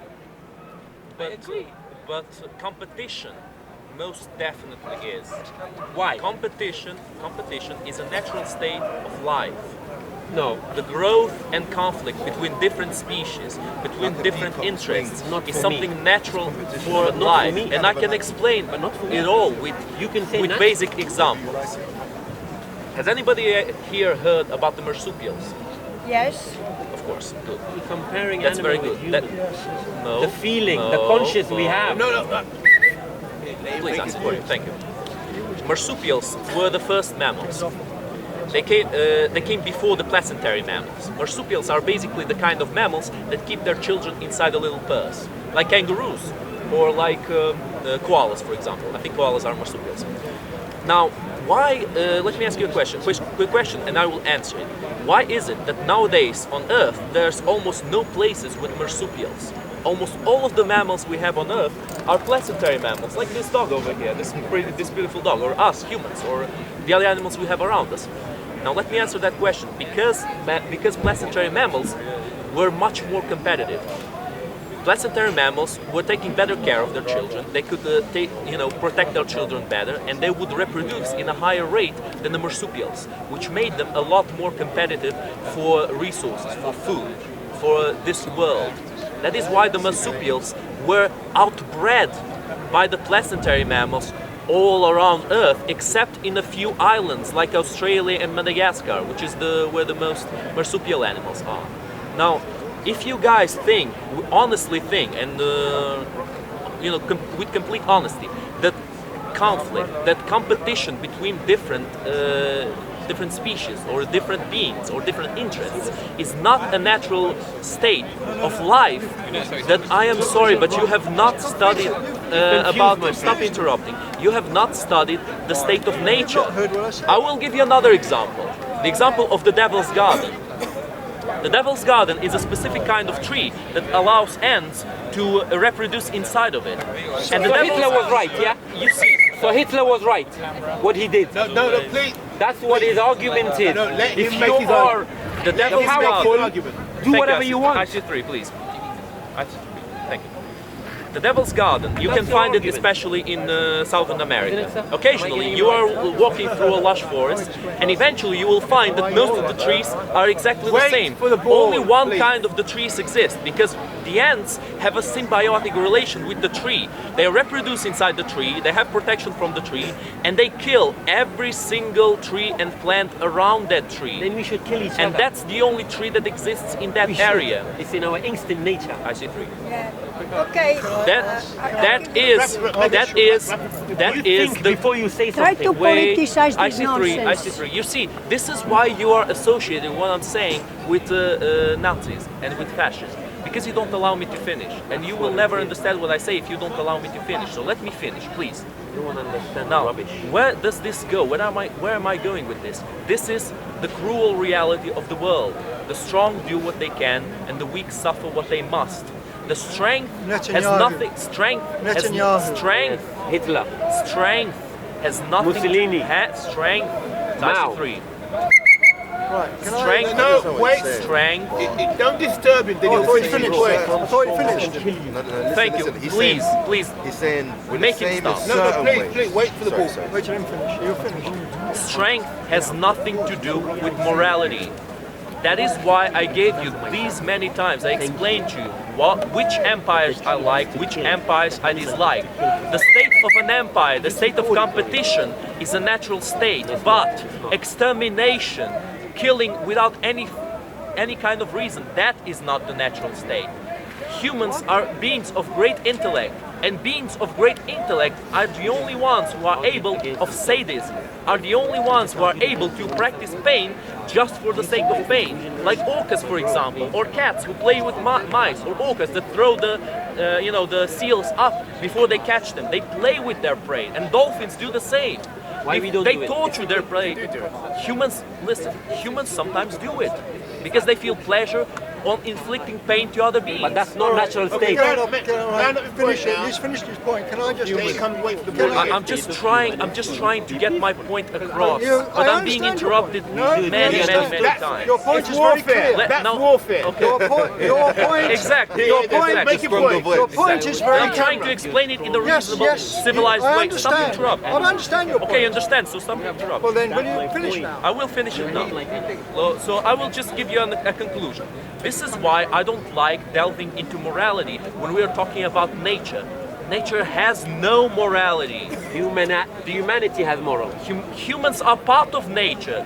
Humans, look, this is the problem. You guys distinguish animals from humans as if they're completely different. No, but there is no morality. Hitler was right. Of the humans, whatever to use the other animals in their benefit to develop a symbiotic relation with the world is their natural Mussolini state. was okay. It is part of nature. We are part of Mao was okay. There is no morality. Nobody said Mao or Hitler were okay. So why they are were not not saying it? I'm talking about nature, what functions, not about what is moral. He came in too late. He's not answering his point. Okay, go then. Right. The point is, you keep on getting confused, and I can understand what you're saying because you're getting very confused, and you bring in sort of things which are not actually connected, showing off your knowledge about the Australian trees. That's not the point. No, you have not paid attention. Amazon trees.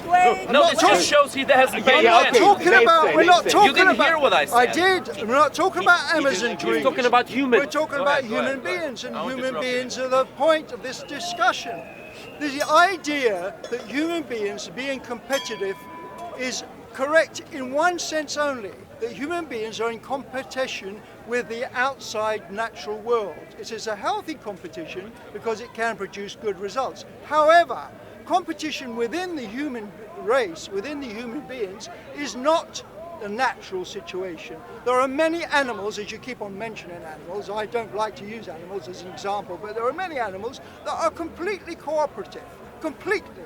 Ants, bees, etc. There are many examples of animals being a very competitive, non-antagonistic within their own species. Human beings are exactly the same. If we go back to the Nazi period, when it was quite normal to consider human beings as competitive between each other and that the strong dominate and the weak have to be eliminated, then that is social Darwinism and is a distortion of the truth of the matter. The fact is, human beings are by nature, as an animal, a social animal.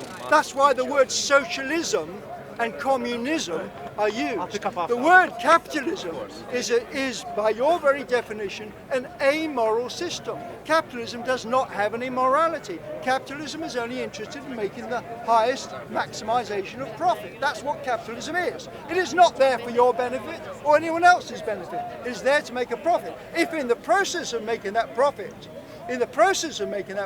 it happens to satisfy certain human needs, that's fine. But that's not its process, that's not its means, or that's not its essential being. Okay. The essential being is to make a profit. Human beings are not antagonistic towards each other. That is pure and simply the fact. Okay, possible. All right, I will answer real quickly.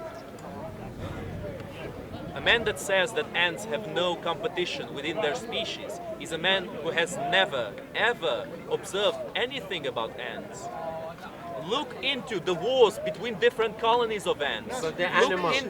They're different species. They're the same species of ant. They're just a different race of ant. They're not race. They're still ants. But they're ants. The ants. Wait for the ball. Ants are a species. But they are fire ants. Yes. They are normal ants. There are different kinds of. They're bullet ants. Different species.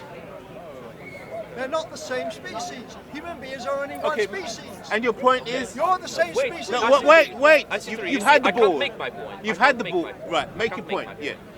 All ants are the same race, the same species, but there are different kinds, subspecies of ants. Listen, learn to listen just for a little bit, and I will explain this to you. Arrogance. Let me, you see, you are also interrupting. And I don't even need, I just think your example of ants and bees is preposterous, because they have conflicts within their species. Now let me give you either, you see, IC3. Thank you. No need for insults. Go, IC3, your job.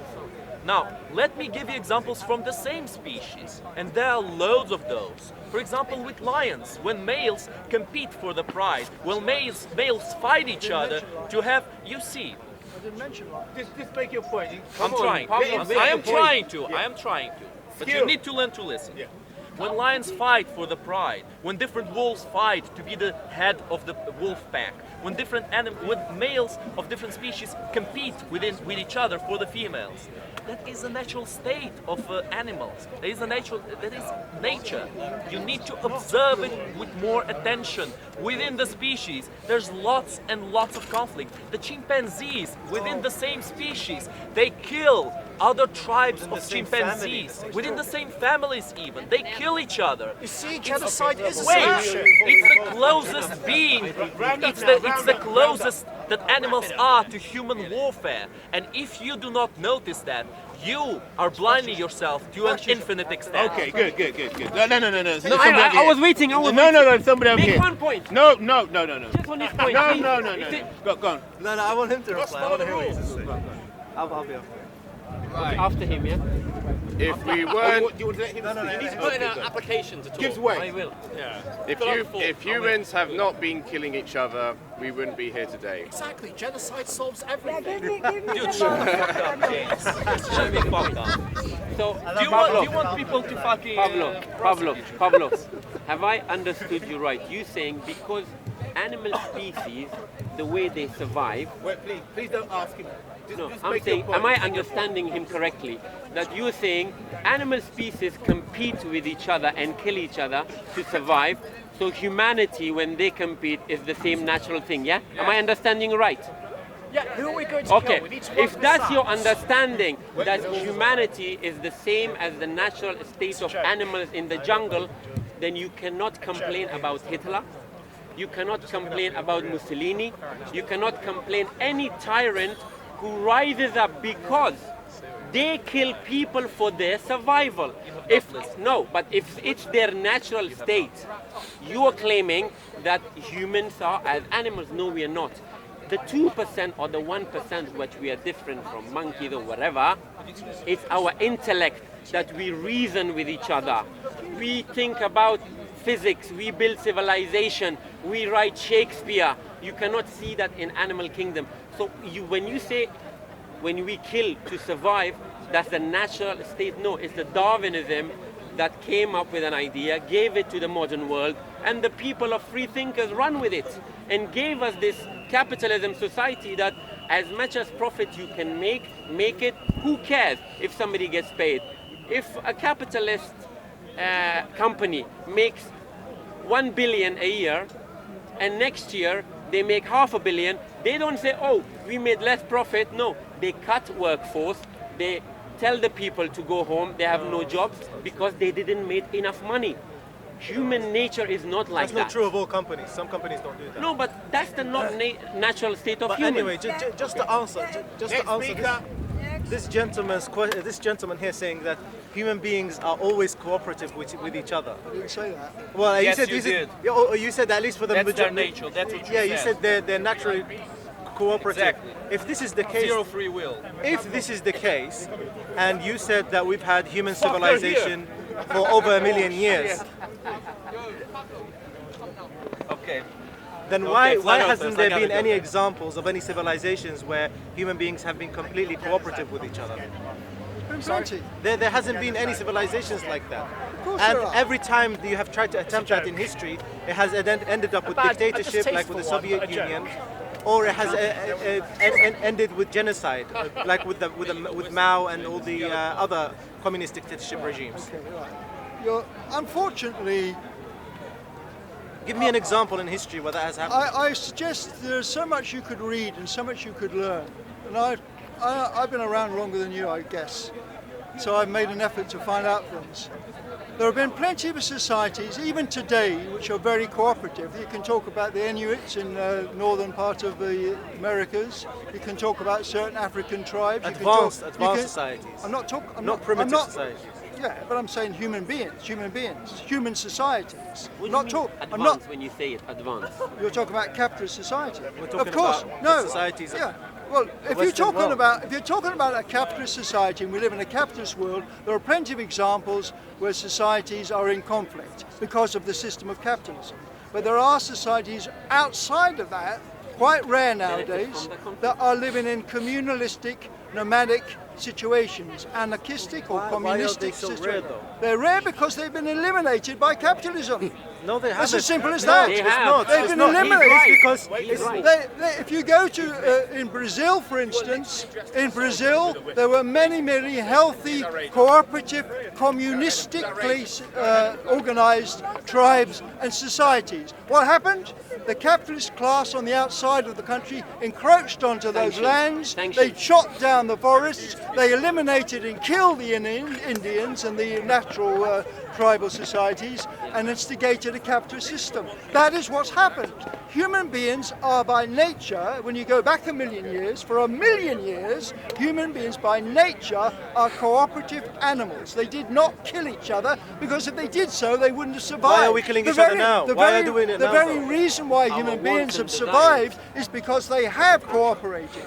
The trouble is now human beings are under the sentence of death because capitalism is destroying the planet. Capitalism is, because it has a profit motive without a morality behind it, is insistent on destroying. We have demonstrations here about the end of the world. The point is that if human beings were given the freedom to be human beings instead of slaves of capitalism, they would be able to produce a world which was free and democratic and free from all wars. Thank you. Socialism, yes. I'd just like to talk about education with regard to the concept of competitivity and cooperation. So the modern Guys, can you respect the speaker, please? Can you respect the speaker? Thank you. No, because he's chattering behind Yeah, you. hey, if you want to be a real man, sit amongst men. Would you like to join us? Bit sexist. Would you like to sit amongst men, not amongst, Yeah, take a seat, Will. Would you like to join us? No.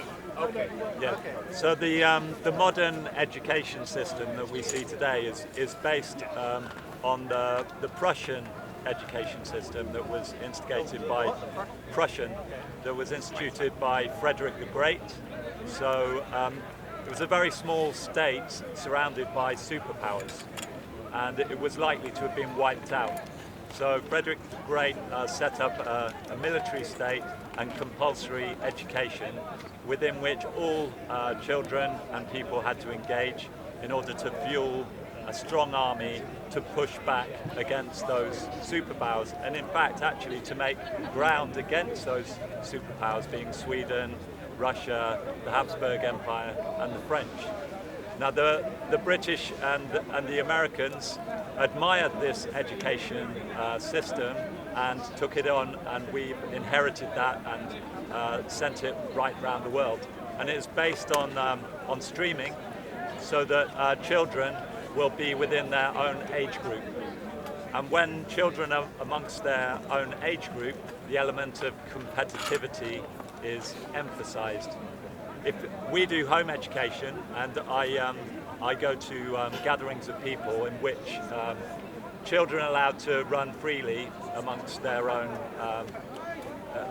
different age groups, younger or older than them. So if you're talking about what's natural, that is a good barometer for how we can see that humans would act naturally. And you see that children don't just want to be with their own age group and compete. If they want to nurture, they will go with the younger children. Or if you want to be nurtured, then the young children will go with the older children. And then the aspect, the cooperative aspect or the nurturing aspect of humankind will come out. But our current education system is built on competition, and ultimately a negative competition, which isn't about how we can do best for our community and how we can get rewarded for doing our best and competing in a positive sense, but it's all about knocking out the other competitor, until the point in capitalism where we just have a very, very few people who are winning the game but are wiping out the ecosystem. Yeah, can I I'm just going to address your point about kids not wanting to be competitive. I thoroughly disagree personally, because first of all, I didn't say they don't want to. I say they didn't want to exclusively. Sorry? I didn't say they didn't. It's not a natural thing for them to do. I said it's not natural for them to do that exclusively. Well, yeah, of course it isn't, but that doesn't mean we shouldn't bar them from actually engaging in competition. So, for example, when I was younger, I engaged in tons of sports. Well, it kind of it was implied, and I understand. We can't hear his point. And I understand. He said it shouldn't be exclusive. Yeah, I can agree. That being said, I do feel like you are implying that we should exclusively ensure that we have competitions that foster cooperation and learn, which ironically enough is the very antithesis of what sporting competitions are about. Personally, when I was younger, like I said, I engaged in sporting competitions and I was very gratified at the prospect of coming out on top when, as a result of being rewarded by my efforts. Now on to the less serious point. Now, I have a penultimate solution to all our problems in society. Okay? Penultimate solution.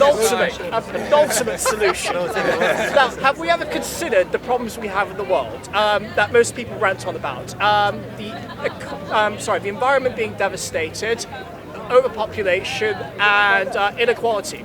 There's one solution that can solve all these problems in an instant, and it's so easy that we do not even need to think about it that much. Genocide. Yes. And we will call it international socialism. Yes. No, national socialism. National socialism. No. Last I checked, Lenin wanted international socialism, and we should respect his wishes of an international socialist utopia.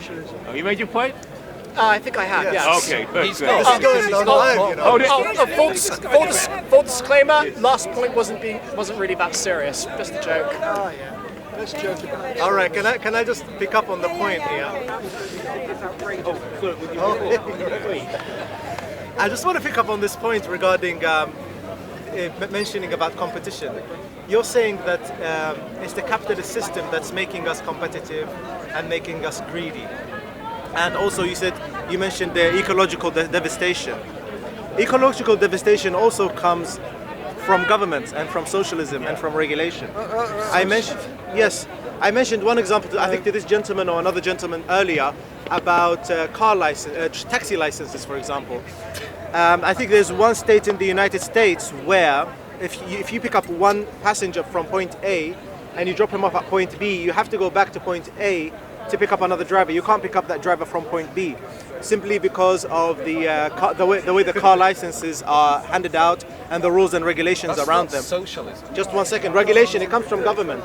That's part of socialism. That's just 1 second. Ridiculous. Just one. You can laugh and be an idiot, but Please, it's okay. everyone laugh at him because it's ridiculous. So that comes from regulation. Regulation comes from governments. It doesn't come from corporations. That's the point I'm trying to make. Capitalist governments.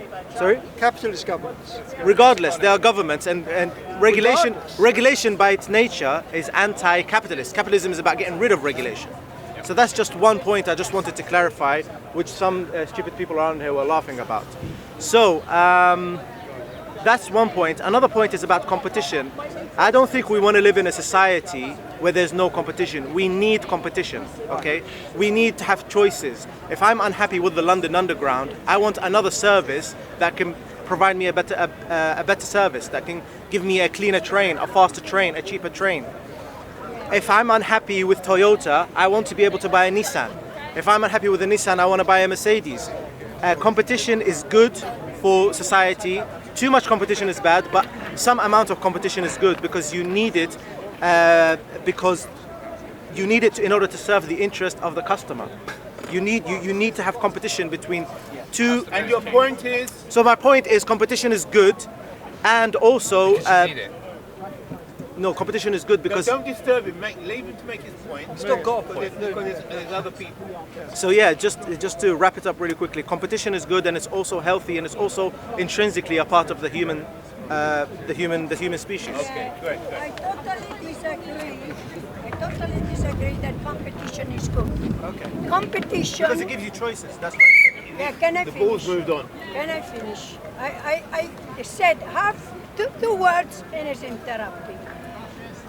You have first of all to be aware when there is a sitting like this one, people cannot make a point if they are continuously interrupting.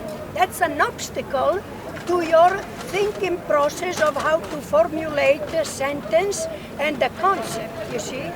So that I say, not to him in particular, but to everybody here, it's just a matter of being civilized. That's why there were two guys behind me chattering, and I said, please, don't be rude. We have a tape, a video that goes all across the world. Everybody across the world can see this video.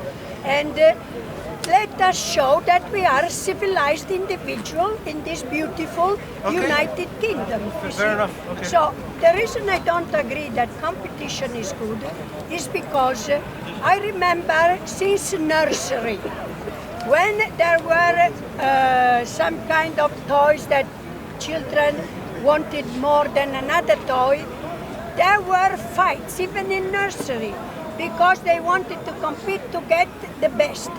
Obviously, who got that toy?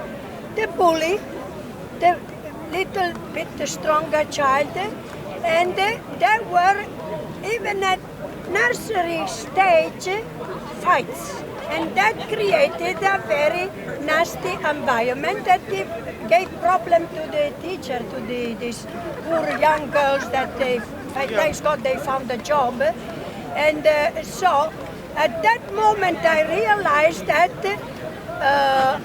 something had to be changed. Obviously, I was not in the mental capability of saying, why can't we make it a bit more harmonious, this nursery? There is too much in fight. I could not say that. But when I told my mother in the house, she went to the school, to the nursery and said, please implement cooperation. Take away those toys that everybody craves for, make a sit-in like we are having today here, and ask the children, what is your problem? Why do you have to stamp on the feet of other children to get what is considered the best?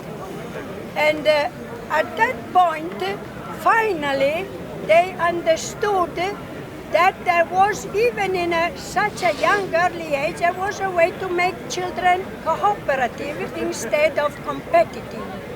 And at the end of the year, our nursery won the award as best nursery thanks to one person giving a suggestion, my mother. My point wasn't because she was trained, educated at university level, she had a consciousness of saying, let's make a livable environment, you know, at a very early age. It's a very, okay, it's a You good see, example. so, I'm talking more about economics. Talking more about economics. Next point.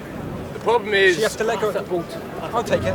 yes. All right. The problem is not because of capitalism and competition that we have too much of it.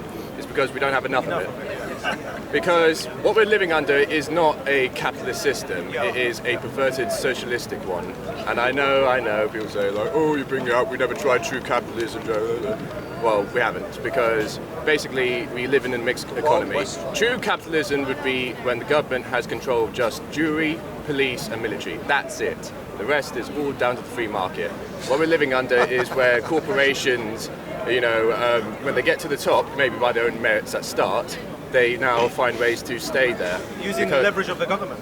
Yes, and how they do that? Well, instead of paying taxes, they pay Congress or the government. And in case of their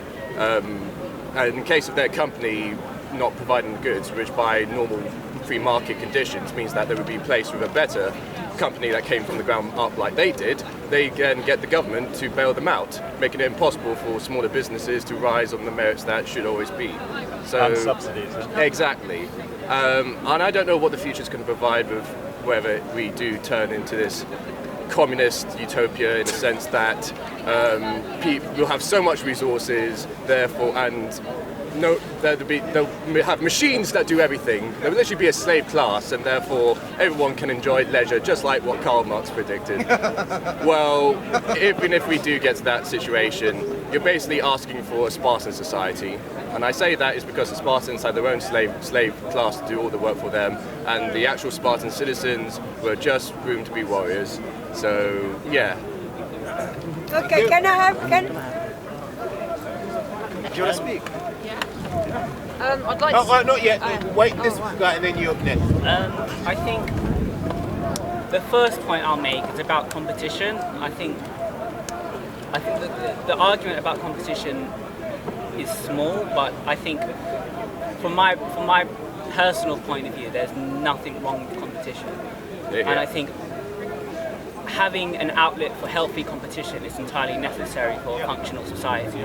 And in my case, I went to a sports haberdashers academy, and where, if you were admitted, you were sorted into a house, and for the rest of your school life, you were competing with the other houses, and that was the environment that you grew up in. And so, for me, in my case, I didn't grow up in an environment where competition wasn't an option.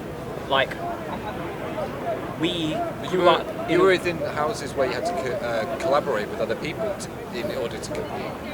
Were you in houses with collective other people? Yes. Where you had to cooperate with them? You had to collaborate with the people within the houses against the people who were not in the houses. So collaboration and competition were pretty much neck and neck. You couldn't have one without the other, and that gave a lot of people who had come from perhaps less well-off economical backgrounds, it gave them a lot of purpose, and it gave them a reason to pursue something, and they felt very fulfilled having participated in that competition. And so competition in a way is very, very good. Also, building off of that, I think if you don't have that healthy outlet for competition of which you can compete for resources in a way that's healthy and fair, you will compete for it in ways that are unfair, and that's where stealing and crime and things like that start growing, and you don't want that in your society. So it's best to create competition that's healthy and gives everyone a chance to get those resources. Okay, can I have... finish your point. He hasn't finished yet. Second point, I think capitalism in and of itself is an amoral economic system, and so capitalism isn't going to give you a moral stance to live by. It's only going to open the capacity for you to get things that you want. You're going to have to take it upon yourself in order to actually decide what you want to get, because capitalism isn't going to give that to you. But I think what people expect, and that's what a lot of people turn to socialism for, is that they want the kind of moral guidance that capitalism doesn't give you. And I think the flaw is that socialism... Like a religion. Yeah, like a religion. Socialism is like a substitute religion. Yeah, that's what it's like. But it's like... that's what people go to it for. But I think you can't go to socialism for that, because socialism isn't a moral system either. Okay. The boy. Yeah. I want to say there's a difference between competition for fun and competition for resources. I think when we're talking about this education system, we're talking about people competing for grades that will help them get jobs in the future. I think there's a big difference between that and competition for like sports. I think what we should eliminate is competition for things that people need in order to survive, competition for food. I think that's what's unhealthy. I think it's fine if people want to compete in kind of their leisure. And I'd also like to say that your understanding of capitalism and socialism is completely wrong. Regulation is not socialism, and deregulation is not capitalism. Capitalism is private ownership, and socialism is public ownership. Just because the government regulates privately owned things, no, you don't own things through regulation. Through regulation. You don't own. No, you can't own things through regulations. If you own them, that means you have them. You kind of have control of them. Just because you you set some rules, that doesn't mean it's suddenly owned now by the people. If it was if we lived in a socialist society, everything would be publicly owned. All the means of production would be publicly owned. That's clearly not what's going on. I'm not saying we should get rid of competition entirely, but the kind of current capitalist system, it means that people have to compete for things that flats, food, and it's kind of it's fierce competition and I think that's schools isn't just teaching you to compete. School is where competition starts, kind of towards the end when you have to get grades, which kind of, even if it's kind of grades that aren't, like you learn things that aren't really going to help you, but for some reason if you kind of can pass the test, that means you can then access the resources. I think that kind of competition, it's illogical, it doesn't make sense in society, and it's not very helpful. Yeah, that's it. Can I also? I would really like to answer this. Okay. Wait for the ball. Sit down. Wait for the ball. Okay. But this is a bit unfair. It's going to be socialist. You haven't said anything yet. Okay, don't complain. This is an open forum. Yeah, but he wanted to grab the ball and he's taken it when he's the opponent and you two are agreeing. Yeah, we need more regulation. You're right. You haven't even heard what I have to say. You have not heard what I have to say, and you assume that I agree 100% what this young man, young boy is saying. You finished it. Okay. Let's hear what you've got to say. What I want to say, we are stuck. First, we were stuck in a conversation about animal life, animal way of existing, and it was a dead end, a waste of time, if you ask me. What is the problem within society at this present moment of history? There are priorities we should focus upon. Of course, it's important to say competition is useful in certain instances. In certain instances, is not good because creates hostility, fights, and there are issues. I agree. Competition can be a healthy competition, but at this present moment of history, the issue is if we get lost in a downward spiral of I don't agree, things are my way, that way, in subjective opinions, we are going nowhere. And what is the clue of the matter nowadays, the most important thing, is that if we do not know what is making us suffer, what is going on in reality, we are far more easily manipulated. That's why the conversation should be more, not socialism is this or that, Karl Marx says this, or the capitalist Trump said that. Is not that the issue. The issue at the present moment here in the park is racism. That is a major class divide, and is a curse. It is a disgrace that we have people yelling at each other's face in the park, when the park used to be a very dynamic terrain of interaction, and it used to be very enjoyable to come here on a Sunday because you were on a platform, and whatever statement you made, it was continuously challenged and tested. So you had to adjust to the remarks from the crowd, and that's how people grow intellectually. Now you have people yelling at each other's face about some invisible man over there, or yelling at each other's face, my God is better than your God, my race is better than your race. This is utter disgraceful, downward the gutter of Speaker's Corner. I come here, the first time I came here, I was a little girl in 68, 5-year-old. And I came in the park and there was people very concerned about racism, rightly so, you know, very concerned. And why people should be concerned about racism? First of all, we all come from Africa, so no matter how beautiful this guy is, how black is, ugly, or the color, whatever, is totally unimportant. Racism, unfortunately, at this very stage of history, has been confused with class. Okay, fair enough. Class is one thing. Race is totally different. Okay, fair enough. Race is an identity.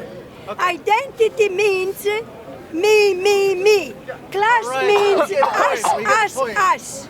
Okay, Okay? very good. Right, Nick. Yeah, so... Can I go after him? Because I've been waiting for a while. I'll give it to you right off. Him and then me. I'll go third. Yeah. So I think that there is a better way of getting more equitable way of speaking here, and I think if anyone has any ideas, we can maybe at the end of this session have a little talk about it, about the form of this circle. But as it happens, I had quicker reactions, and so I won to get the ball, I think. We're talking about competition here. Yeah. So, and you're very competitive. When in Rome, do as the Romans do. I'd rather not be. I'd rather not be. If they're being savages. Yeah, I don't want that to happen. I don't want that to happen. Okay, so this conversation here began with radical redistribution of wealth. And then there was a concept of what wealth is, and I put forward that wealth for me is the land. And that we confuse wealth with what is derived from the land. These are derivatives, but actually the true wealth is the land. And so radical wealth redistribution, from my perspective, is about redistribution of the land. And for me, that is about establishing, as we're talking about competition, a level playing field. So as it stands at this moment, it was interesting when all the other newspapers were running Extinction Rebellion. The Guardian put out what was in their headlines about who owns the land. Well, it's still 30% the aristocracy. That is old money. You know, the corporations only have 18%. They still have some time to catch up. The royal family has 1.5%. That doesn't sound very much, but actually in the newspaper they say each person in this country would have 1 acre. So that means more or less that they have 1 million acres, which is quite a lot. And a lot of this terrain is for recreational pursuits. A lot of deer parks, a lot of this type of thing. So when we're saying I don't believe that competition is bad, in the culture that is my spiritual home at Rainbow Gatherings, when we gather off grid and we have to go and fetch the water from the springs. And those people who are seen to be getting a lot of water or cutting a lot of wood get appreciation. Those people who are singing, you know, those people who are sharing, they are appreciated, and in that way you can see it as healthy competition.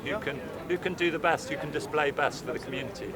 So yeah, I think that we need to have a level playing field, and that means redistribution of the land. Very good. I'll just make a short point, and then I'll give it to this gentleman. No, this man's up. 1, 2, 3. Oh no, but he wanted to make a point as well. No. I'll go after him, and that'll be my last time. Okay, just to pick up on the point that this gentleman just made about competition, because I do believe there is a difference between healthy competition and unhealthy competition. And the point I was trying to make earlier, which I didn't elaborate on very well, I think there should be some competition. I don't want to end up in a society, you can label it what you will, communist, socialist. I just don't want to end up in a society where as a customer, I am forced to just use one kind of product or one kind of service. If I'm not happy with Toyota, I want to use a Nissan. If I'm not happy with Nissan, I want to use Mercedes. I want to have that competition, and that competition is necessary to keep the employer, the employee, the worker, on their feet so that they can satisfy the customer. I want the train to be faster, I want the ticket to be cheaper, and I want some competition in order to achieve that. But I'm also a part of the society, even if it's just one person who wants it. I'm a part of you don't want it, but I do, and I'm a part of society, aren't I? So that's one point. Another point that this young gentleman mentioned about the difference between capitalism and socialism. If I own a phone, and the government taxes that phone or taxes my house like they do with capital gains tax, for example, this is no longer my property. It's not my private property. It's just something that I'm renting from the government. If I have to pay something to the government for that, that inherently means that doesn't belong to me. I didn't sign up. I didn't get into a contract with the government to pay them a certain amount to own my home. That is my home. Why should I have to pay taxes on that? So obviously, regulation will affect your property. It will affect your private property, and it does have an effect on capitalism. Can I? Okay, Yeah, I'll just tell this guy why he needs to pay council tax on his house, because your house is connected to a path. No, I'm talking. No, it's not just houses. It's not just houses. The streets are connected to lampposts that light your house. Like your bins get collected by the government. This is why you pay taxes on your house. I think that's fairly fair. The government doesn't collect the rubbish. It's private corporations collect the rubbish. Wait for the ball, please. You also said you want capitalism because that'll bring you competition between the trains, which makes them cheaper. Well, makes them cheaper and makes the service better. Well, in Europe, they have government-owned train networks. Their cost per ticket are half the price as our cost per ticket. So, if that's because we have strong unions. That's because. So you're pro-union now. No, I'm against unions. That's why it's so expensive. No, I'm not against unions. So it's just interesting that the Overton window for capitalists is just stretched so far over that they will not accept any sort of mixed economy, because as soon as it's slightly mixed, we have a free NHS or we have a nationalised railway, it's full on socialism, and all of a sudden, that's just kind of language that you use. All of a sudden, Lenin's going to come out of his fucking woodwork and start murdering people. Like, it's just an insane mentality that I just don't understand how people can come to the conclusion. I'm giving you examples. No, but I gave you an example. I'm giving you an example of how, because of trade unions, the price of Wait for the ball, please. Wait for the ball. It's not a private conversation. You're just saying hyperbole without giving any kind of reasons for this. Excuse me, the ball's passed on.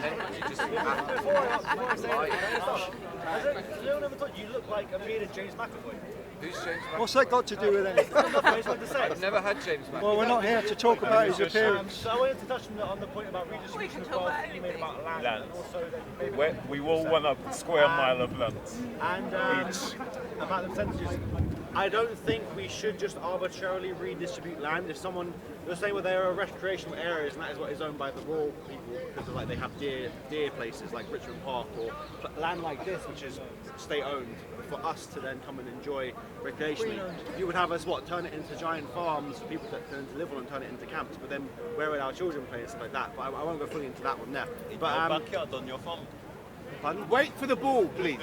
But we've tried just generalised redistribution of land before in many countries, and what you tend to do is you take it from the people who are good at using the land and producing for a lot of people, and you give it to people who turns out aren't very good at using it, quibble over using it, and then lots of people don't get the resources they should be getting, that they would have been getting if those people had the land to begin with. And I can use a number of communist states, or a number of people where they've used or tried mass land distribution. You can look at China, Russia, you can look now at Venezuela, you can look now at many countries within South America, And I do agree, you do make a good point. I haven't heard all of your points so far, and you are right. The idea of going, well, NHS means communism. I never isn't said true. that. That's No, I not know. what So I'm just addressing his point. I'm just saying, okay. I'm for the NHS. There is something to be said about infrastructure, and where do we want to put, so that if the government is in charge of infrastructure, what are we counting as infrastructure and what are they beholden to? So if you look, for example, maybe people go, oh, nationalising the railways must mean you're a communist. But actually, the railways are infrastructure that is used for the workers to get around. And all they do by privatising it is it means that corporations pay a rental fee. They don't have to cover any costs of repairs or maintaining. And any time it gets broken, they just lump the fees up onto us as a taxpayer and they keep the profits. And this is why in Europe, where they have a nationalised railway, they keep the prices much lower because the government keeps the profits and it takes the expenses, whereas we just take the expenses and they keep the profits. This is where the debate is not about socialism versus capitalism, but about what is the proper role of a government in providing for its people and where should we draw that line. So let's try and steer away from this, oh, capitalism, oh no, but communism, and try and get it back onto what is the role of government in providing for its people and where is it better for us to turn around and hand it over to someone else to try and make something better of it. Does that make sense? I think just quickly, you'll just stick to a mixed economy. You have not got the ball. Hang on, I won't be. This is the last time I'm going to speak because I'm going to just go.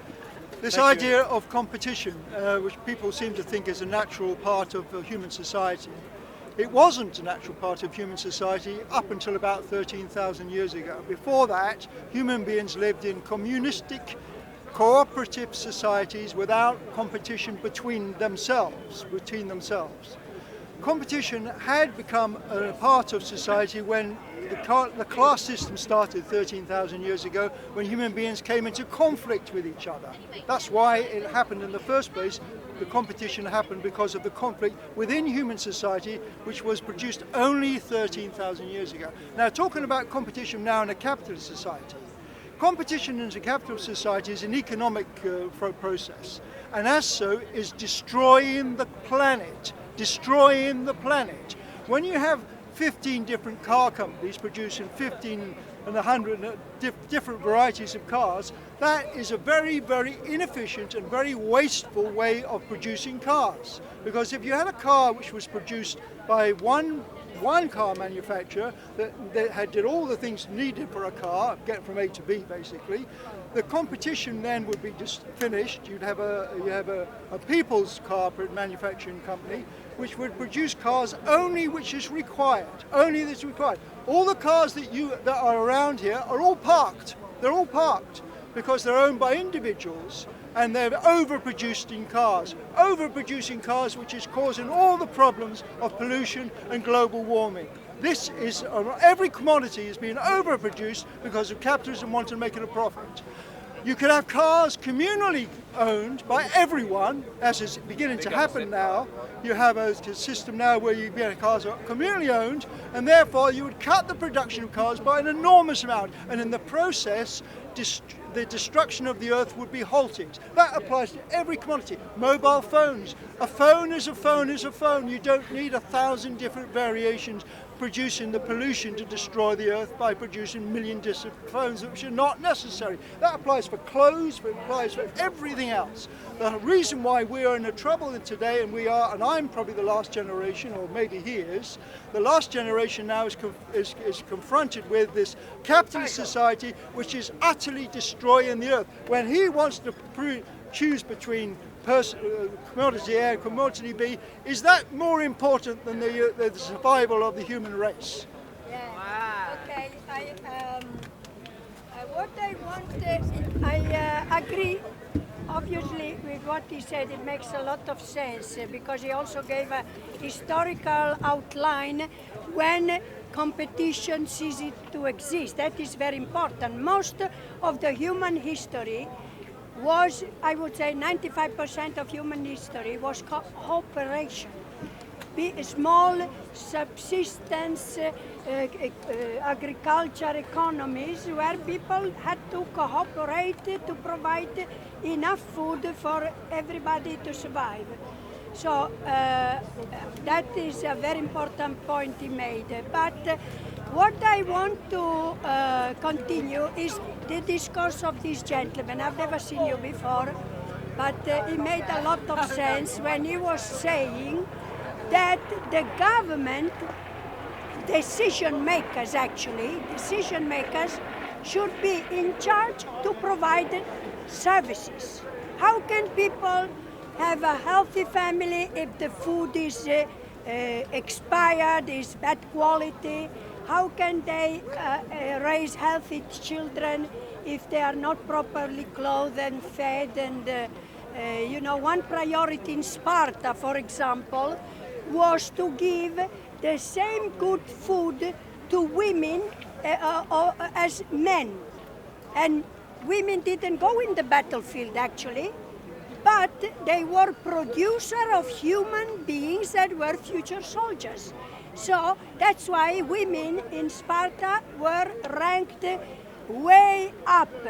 When Leonida, the Spartan hero, was killed in war, by the way, but when they said to the mother of Leonida, "Oh, you have produced the greatest hero of our civilization, the Spartan civilization," and she said, "Yes, because he was born from a woman," and the whole public clapped. You know, they were very pleased to hear that. So there was no question of misogyny. That was in Athens, not in Sparta. But apart that, what the gentleman was saying is that the government should be in charge of providing services, which is why we pay taxes and we accept. Excuse me, please. We accept by paying taxes whatever decision they make. Obviously, we can contest, we can have riots, we can have demonstration against those decisions. But at the end of the day, Tory is virtually running this country since the beginning of capitalism in UK. Tory is still running the country now. So what kind of services do they provide? They are cutting services. They are continuously cutting funds for schooling, for INS. Go to INS, it's very difficult to make an appointment. They keep on postponing you. Oh no, that week, 1 month. After 1 month you might have died, you know, you have to wait 1 month to see a doctor. This didn't happen before. So we have a system run by Tories. Tories as the best ally of Saudi Arabia, who is crucifying people in 2019 for demonstrating against the king of Saudi Arabia. Best ally, arming them to kill Yemeni innocent women and children. So this has got to be questioned. It's right when you say, theoretically speaking, the government has a role to defend the gain that the working class obtained through so many class struggles throughout the years. Even Speaker's Corner is the result of class struggle, Union League.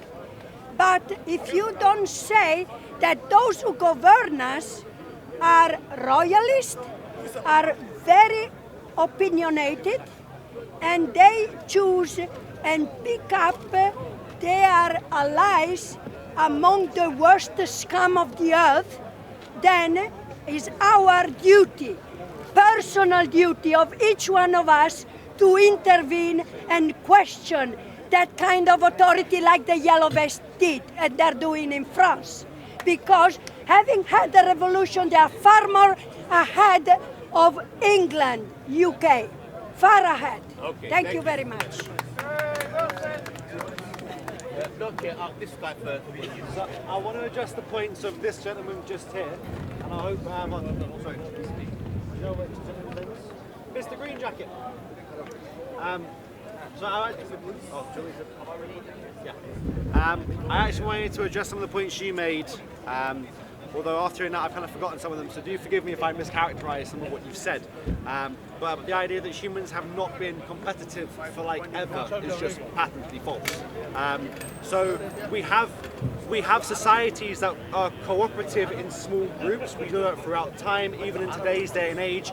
your family cooperates within the family and your friend group. However, the moment you go outside of your defined group, you're in competition with someone else. So so if you look back in, no matter how far back you go, you'll always find cases of where one tribe fights another tribe. The very expansion of paganistic religion is based on this. The general premise is basically such: one tribe has a god, another tribe has a god. When the tribes go to war, it is signified as their god's going to war, and in the tribe that wins, their god is the successor, and the other god's kind of like brought in. In a second. Just very quickly, I've said this many times, and I want people to understand what I'm saying. Listen to my words. There was, before 13,000 years ago, there was not tribal societies. Tribal societies only came about 13,000 years ago. Before that, human beings were organized, or not organized rather, in primitive, communistic, nomadic groups, which roamed and lived in cooperation with each other. Hang on, let me just finish. Cooperation with each other. Competition between human beings only started 13,000 years ago when the agricultural revolution produced the situation which required people to be in competition. That is, necessity is the mother of invention.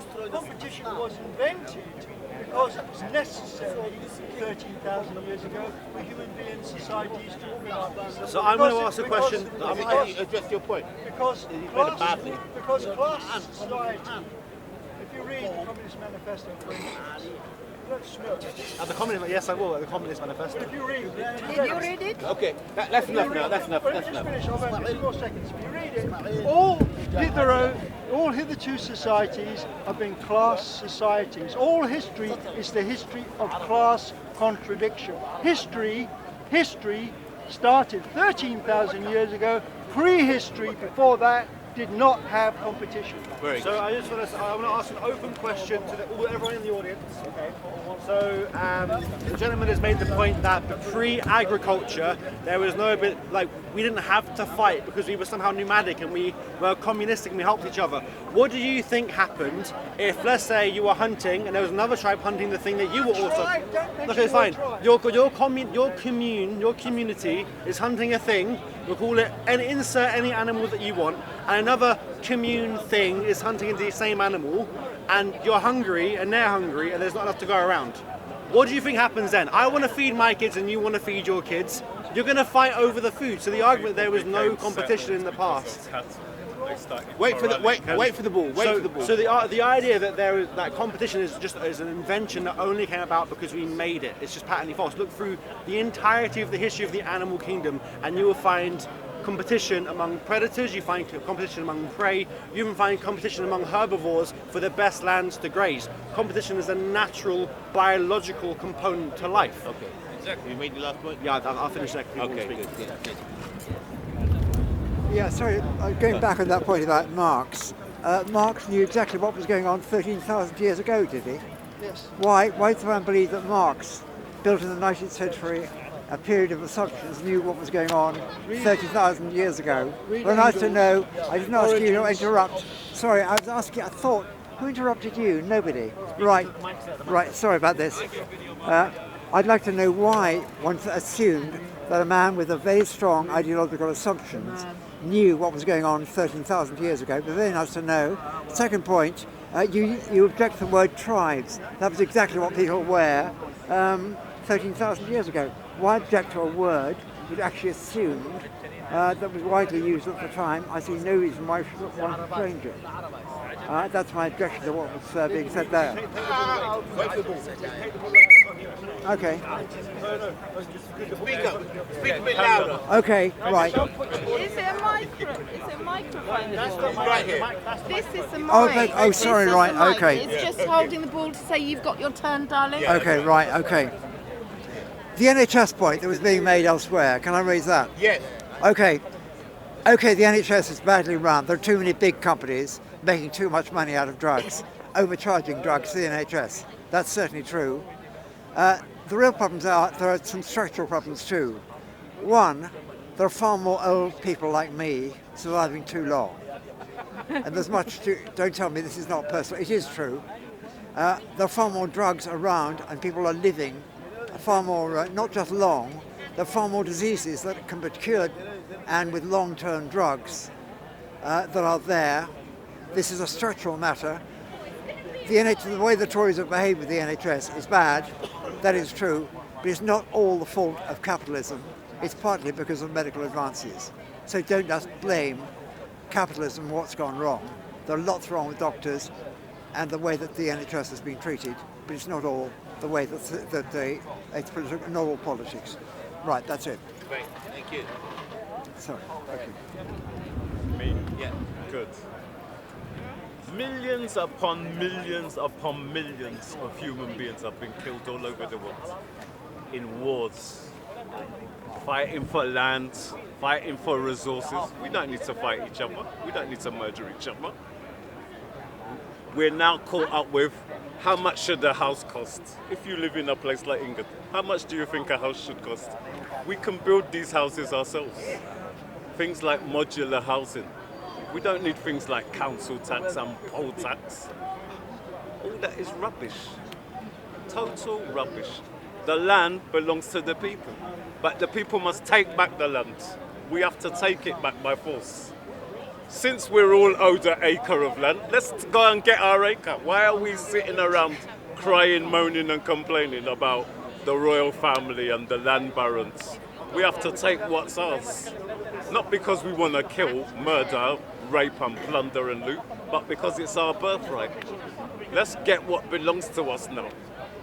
We don't need all this passport system. Do away with all these things. Those things are dividing us. I've just come back from the London Marathon.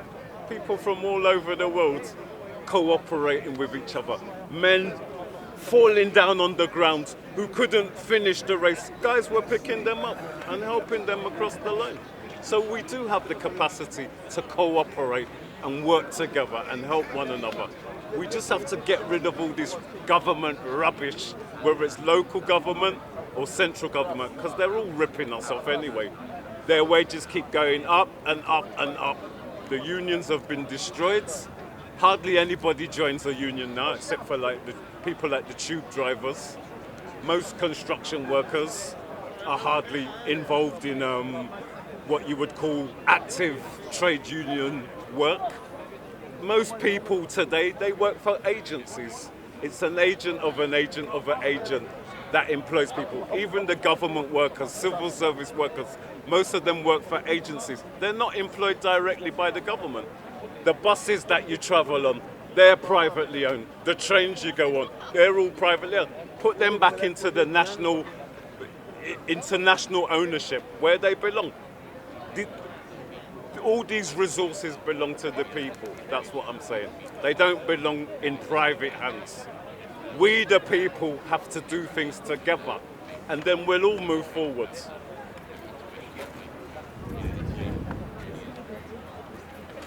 Yeah, I agree. I used to live off grid and built a roundhouse, and I think it cost us 500 quid, something like that. We had the benefit of the fact that there was a steam engine on site and there was woodlands. We were cutting down the trees by hand, you know, and dragging them down. But the point is, housing doesn't have to cost the earth. Yeah, millions. And the other thing is yurts. You know, we've got a yurt in our garden. It heats a lot better than our brick-built house, and it preserves the heat longer. If we want to, we can take it down and move it somewhere else if we want to go somewhere else. Or if we want to, if we have a growing family, we don't have to sell the house and buy a new house. We can just pop up another little yurt for the teenager, you know, and it doesn't cost the earth. You know, this building industry, which is knocking down things as fast as, knocking down perfectly fit for use buildings as fast as they're building up, is simply because you've got a destruction lobby and a construction lobby that wants to keep the machinery going. That's it. When it comes to the point of agriculture, you think that big business is doing better. Well, they reckon that 8% of all global emissions are down to waste food. Okay, a third of the food is wasted in the field because they're not the right shape, or you know, they're just left in the field. A third is at the distribution point, whether it be supermarkets or cafes or wherever, and a third is in the home. We would do a lot better. You look at the agricultural methods, animal agriculture takes up 51% of all fresh water in America. You need pesticides, you need fertilizers, you need herbicides. When you open up the soil in ploughing, you leave it to the sun and the wind to dehydrate it. We don't need to work in this way. This is highly inefficient. You look at the competition in the food market means that goods go 3 times around the world before they end up on someone's plate. I agree with you. You can't just hand the land straight to the people and expect them to make good. The same as in projects where they're greening the desert, you require a little bit of irrigation to begin with. You require a little bit of green mulch to import to begin with. But after a while, nature can re-establish itself. If you plant the trees and then you plant the vegetables underneath, the trees and the other shrubs will fix the nitrogen, and they will create a platform on which the water that is always present in the air will come down and then come up again, hit the leaves and come back down again. Within 5 years, Greening the Deserts projects can be free from dependence on imported water and imported mulch. Exactly the same with people. If you have, and there's enough people educated in permaculture now that you can redistribute land wealth and you can educate the people in how to create food and how to create communities in a lot less wasteful way that the corporations and business is doing right now. So, you want to respond? Can I ask you a question? So in your community, you come from the Rainbow Alliance? Rainbow Gatherings. Rainbow Gatherings. What is the job of all these people? Do you live, are they purely subsistence? What is the lifestyle? Rainbow Gatherings, I would say, have 2 aspects to them. So I'm breaking the chairman. No, Oh, it was broken already? Okay. I felt bad, I felt like I was breaking it. There are 2 aspects, largely, I would say, to Rainbow Gatherings. One is returning back to nature. So Rainbow Gatherings are off-grid. We fetch water from springs, we cook on open fires, and we share food together. We also use the talking stick, which this is modelled on, which is the second point of community sovereignty. So we cannot do anything by ourselves. At the moment, we have individual human rights, individual sovereignty, we have nation-state sovereignty. And then we have, behind the scenes, we have corporations which are now able to override national control. But we do not have community sovereignty. Okay, so not really. I wouldn't say it's that at the moment. Where do I belong to? So my question there would be: so does everyone in the community have to partake in the gathering of the water and the food collecting? What happens if one of you wants to become a full-time blacksmith for the community to help fix all the urns, for example? Yeah, I mean, in Rainbow Gatherings, you do not have a job. You have someone who's what's called a focalizer. So a focalizer isn't necessarily the best person at the job, but they identify a time and a place for an activity to happen. No, but what I'm saying so is they're like a host. But what I'm saying is, so let's say, for example, you all have your houses, it's all going really, really well. Then one day you get a storm, and it damages a lot of the buildings and the things that you've got going on. And someone, after going through, decides actually they don't want to do the gathering stuff. They actually want to be a builder in the community. They want to help people build their houses. They want to help with repairs. They want to be that person. Okay, so they have no longer time to collect water. They haven't got time to collect food, but they're doing these other things. So then, I'm guessing as a community, you would come together to collect food for that person in return for their services. Yeah, okay, cool. Yeah. So now imagine that on a larger scale. Okay. With machine muscle and things that we've got, what we've enabled people to do is let a very few people collect all the food whilst everyone else goes and does the things that they want to do. So I work in sales, I work in recruitment, I work in more like office-based type things, I work with a lot of people, but I don't want to go and collect corn and collect water because someone else can do that because that's what they want to do or what they're doing. I'm doing something else that fits my passions. So I'm a debater, I try and get to politics, stuff like that, but that's what I want to do. Yeah. So, but you're saying I can't do any of that because I have to come and collect water and food. No, absolutely not. But if we go back to this, but if you're going back to the idea that we need to give everyone their acre of land and we all produce on this acre of land for ourselves, well, I now don't have time because I'm constantly trying to produce my food and get my water. I can't do the other things. No, but that's where you don't have individuals isolated on their bit of land. You have communities. Communities. And you have, like, the same way you have community sovereignty, you'd have community territory. Okay. And then what happens when, let's say in my community, we fuck like bunny rabbits, right? Okay, and we have loads of kids, and we expand like mad. And this community over here, they're a bit more prudish. They don't have many kids. They don't really expand that much. But then we need more land because now we've got so many mouths to feed. But we're limited by the space. So then what we take over their land voluntarily, but not necessarily voluntarily. They give their land to us. Is that bad? I think if you have a successful community, other people might want to be part of that community. What if they don't? What if they don't like There's a degree of flexibility within, and territories can expand and contract according to what they want to do. Like the same microcosm, macrocosm. As a young person, you want to expand. As you get older in your life, you want to contract. Yeah, exactly. Yeah. Okay. I'll let you go. Right. Now, this might be a bit messy, but don't worry about it. Right. I don't think we should have government in the way it's run, right? I don't think we should have any Tory. I don't think we should have any Parliament, right? I don't think we should have a PM. But what I think we should have is local people out of every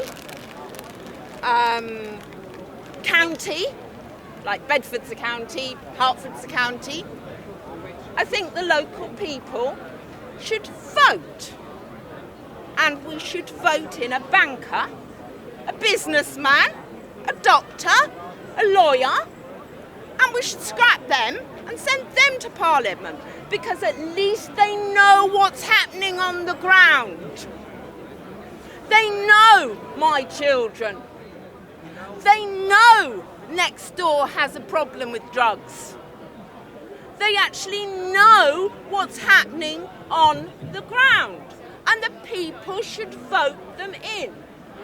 Every county, vote a doctor, vote a lawyer, vote a businessman, vote a banker in. And then we should send these people with proper pay to Parliament. And we should scrap it, because they're just kicking the can down the road. They're just kicking the can down the road. Oh, you can have a turn. Well, I'm out of power, so Labour can have a turn. Well, you're out of power, so I'm Conservative. This is a nonsensical argument. We've been doing it for time, and it does not work. But we are lazy. I'm afraid we've been spoon-fed by the government, and we are lazy people. So we won't do it, but that's my idea. That's my idea, because, and they should go to Parliament and say, we want this for our community. We want a budget for our community. We want this, because I'm sorry, but we can't go back. We have too much of a bigger population to go back to just farming and hand everybody out a piece of land, an acre. Right. And another thing, right, nature fights, we all fight. See birds in the trees, they're fighting for the best nest space. We are fighting for our survival. We are part of nature, but we have become so alienated from nature. We do not understand our own nature, which is terrible, really. That's all I've got to say. Very good. Who wants it? Who wants it? Anyone want to go? Oh. It's there now. Well, I can have a last statement. Since this is the last, sorry, I had to go there.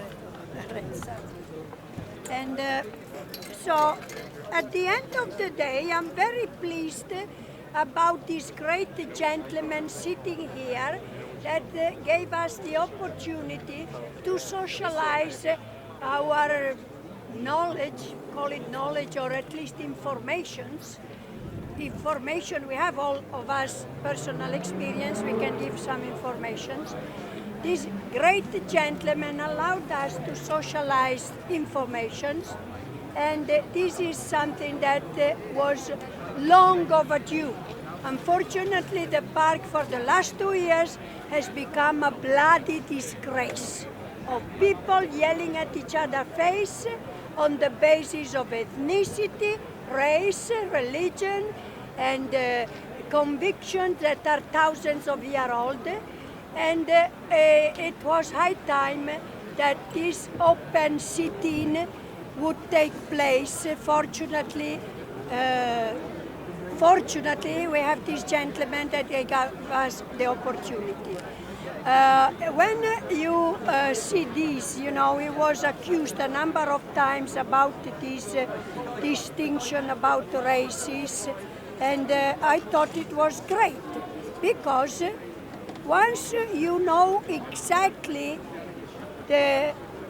what is the contradiction within ethnicity, why people do not accept another ethnicity, but it has to be stressed what is the ethnicity that is most under attack by other ethnicities.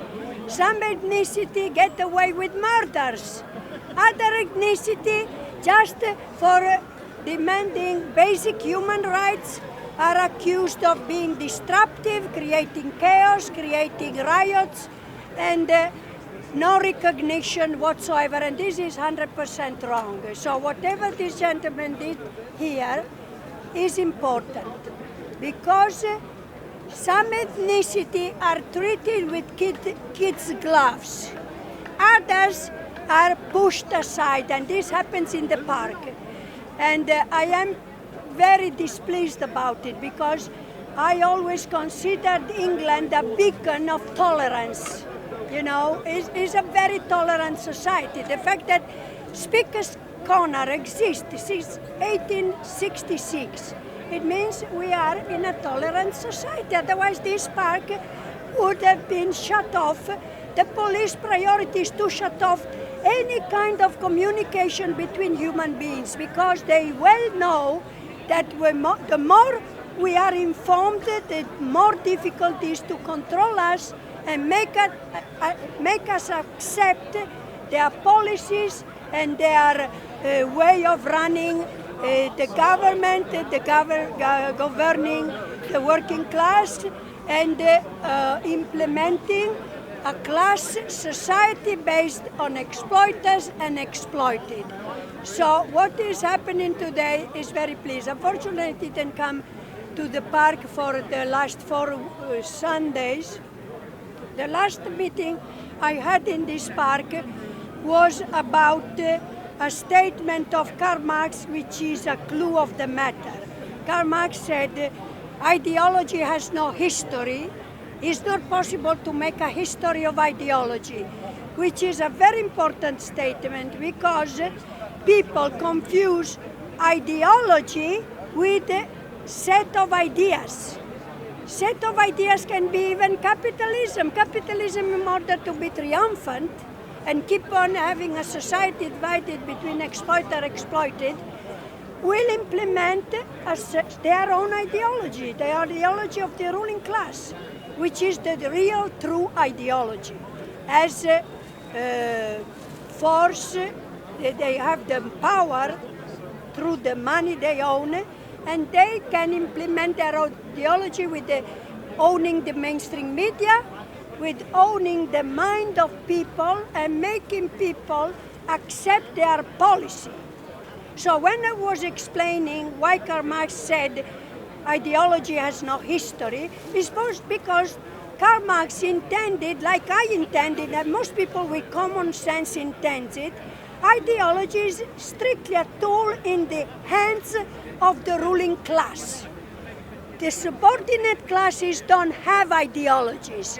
They just have common sense of counterattacking when they are exploited, overruled, and abused, and that's it. That is not an ideology. It's a counteraction to the ideologies imposed upon them that the structure of society is the will of God. That's why they say religion is an invention of the rich to exploit the poor. And how do they exploit the poor? Ethnicity, race, division among people. Thank you very much for listening to me. Content over everything. From your God, man, say it straight. Man, don't listen to BBC. Man, don't listen to ITV. What you can do, when it disappears and you zoom in and then you see it again, you can look at that level of zoom, okay, and watch it do exactly the same thing, zoom in again, comes back. And you can do that to the limit of the zoom, yeah? It doesn't ever go away. First of all, you're wrong in saying that if it disappears from the bottom to the top, that you can re-see it again. You can't, unless you go higher. No, when you go higher, you will be able to see it again. The first thing, second thing, of people doing just that. And I've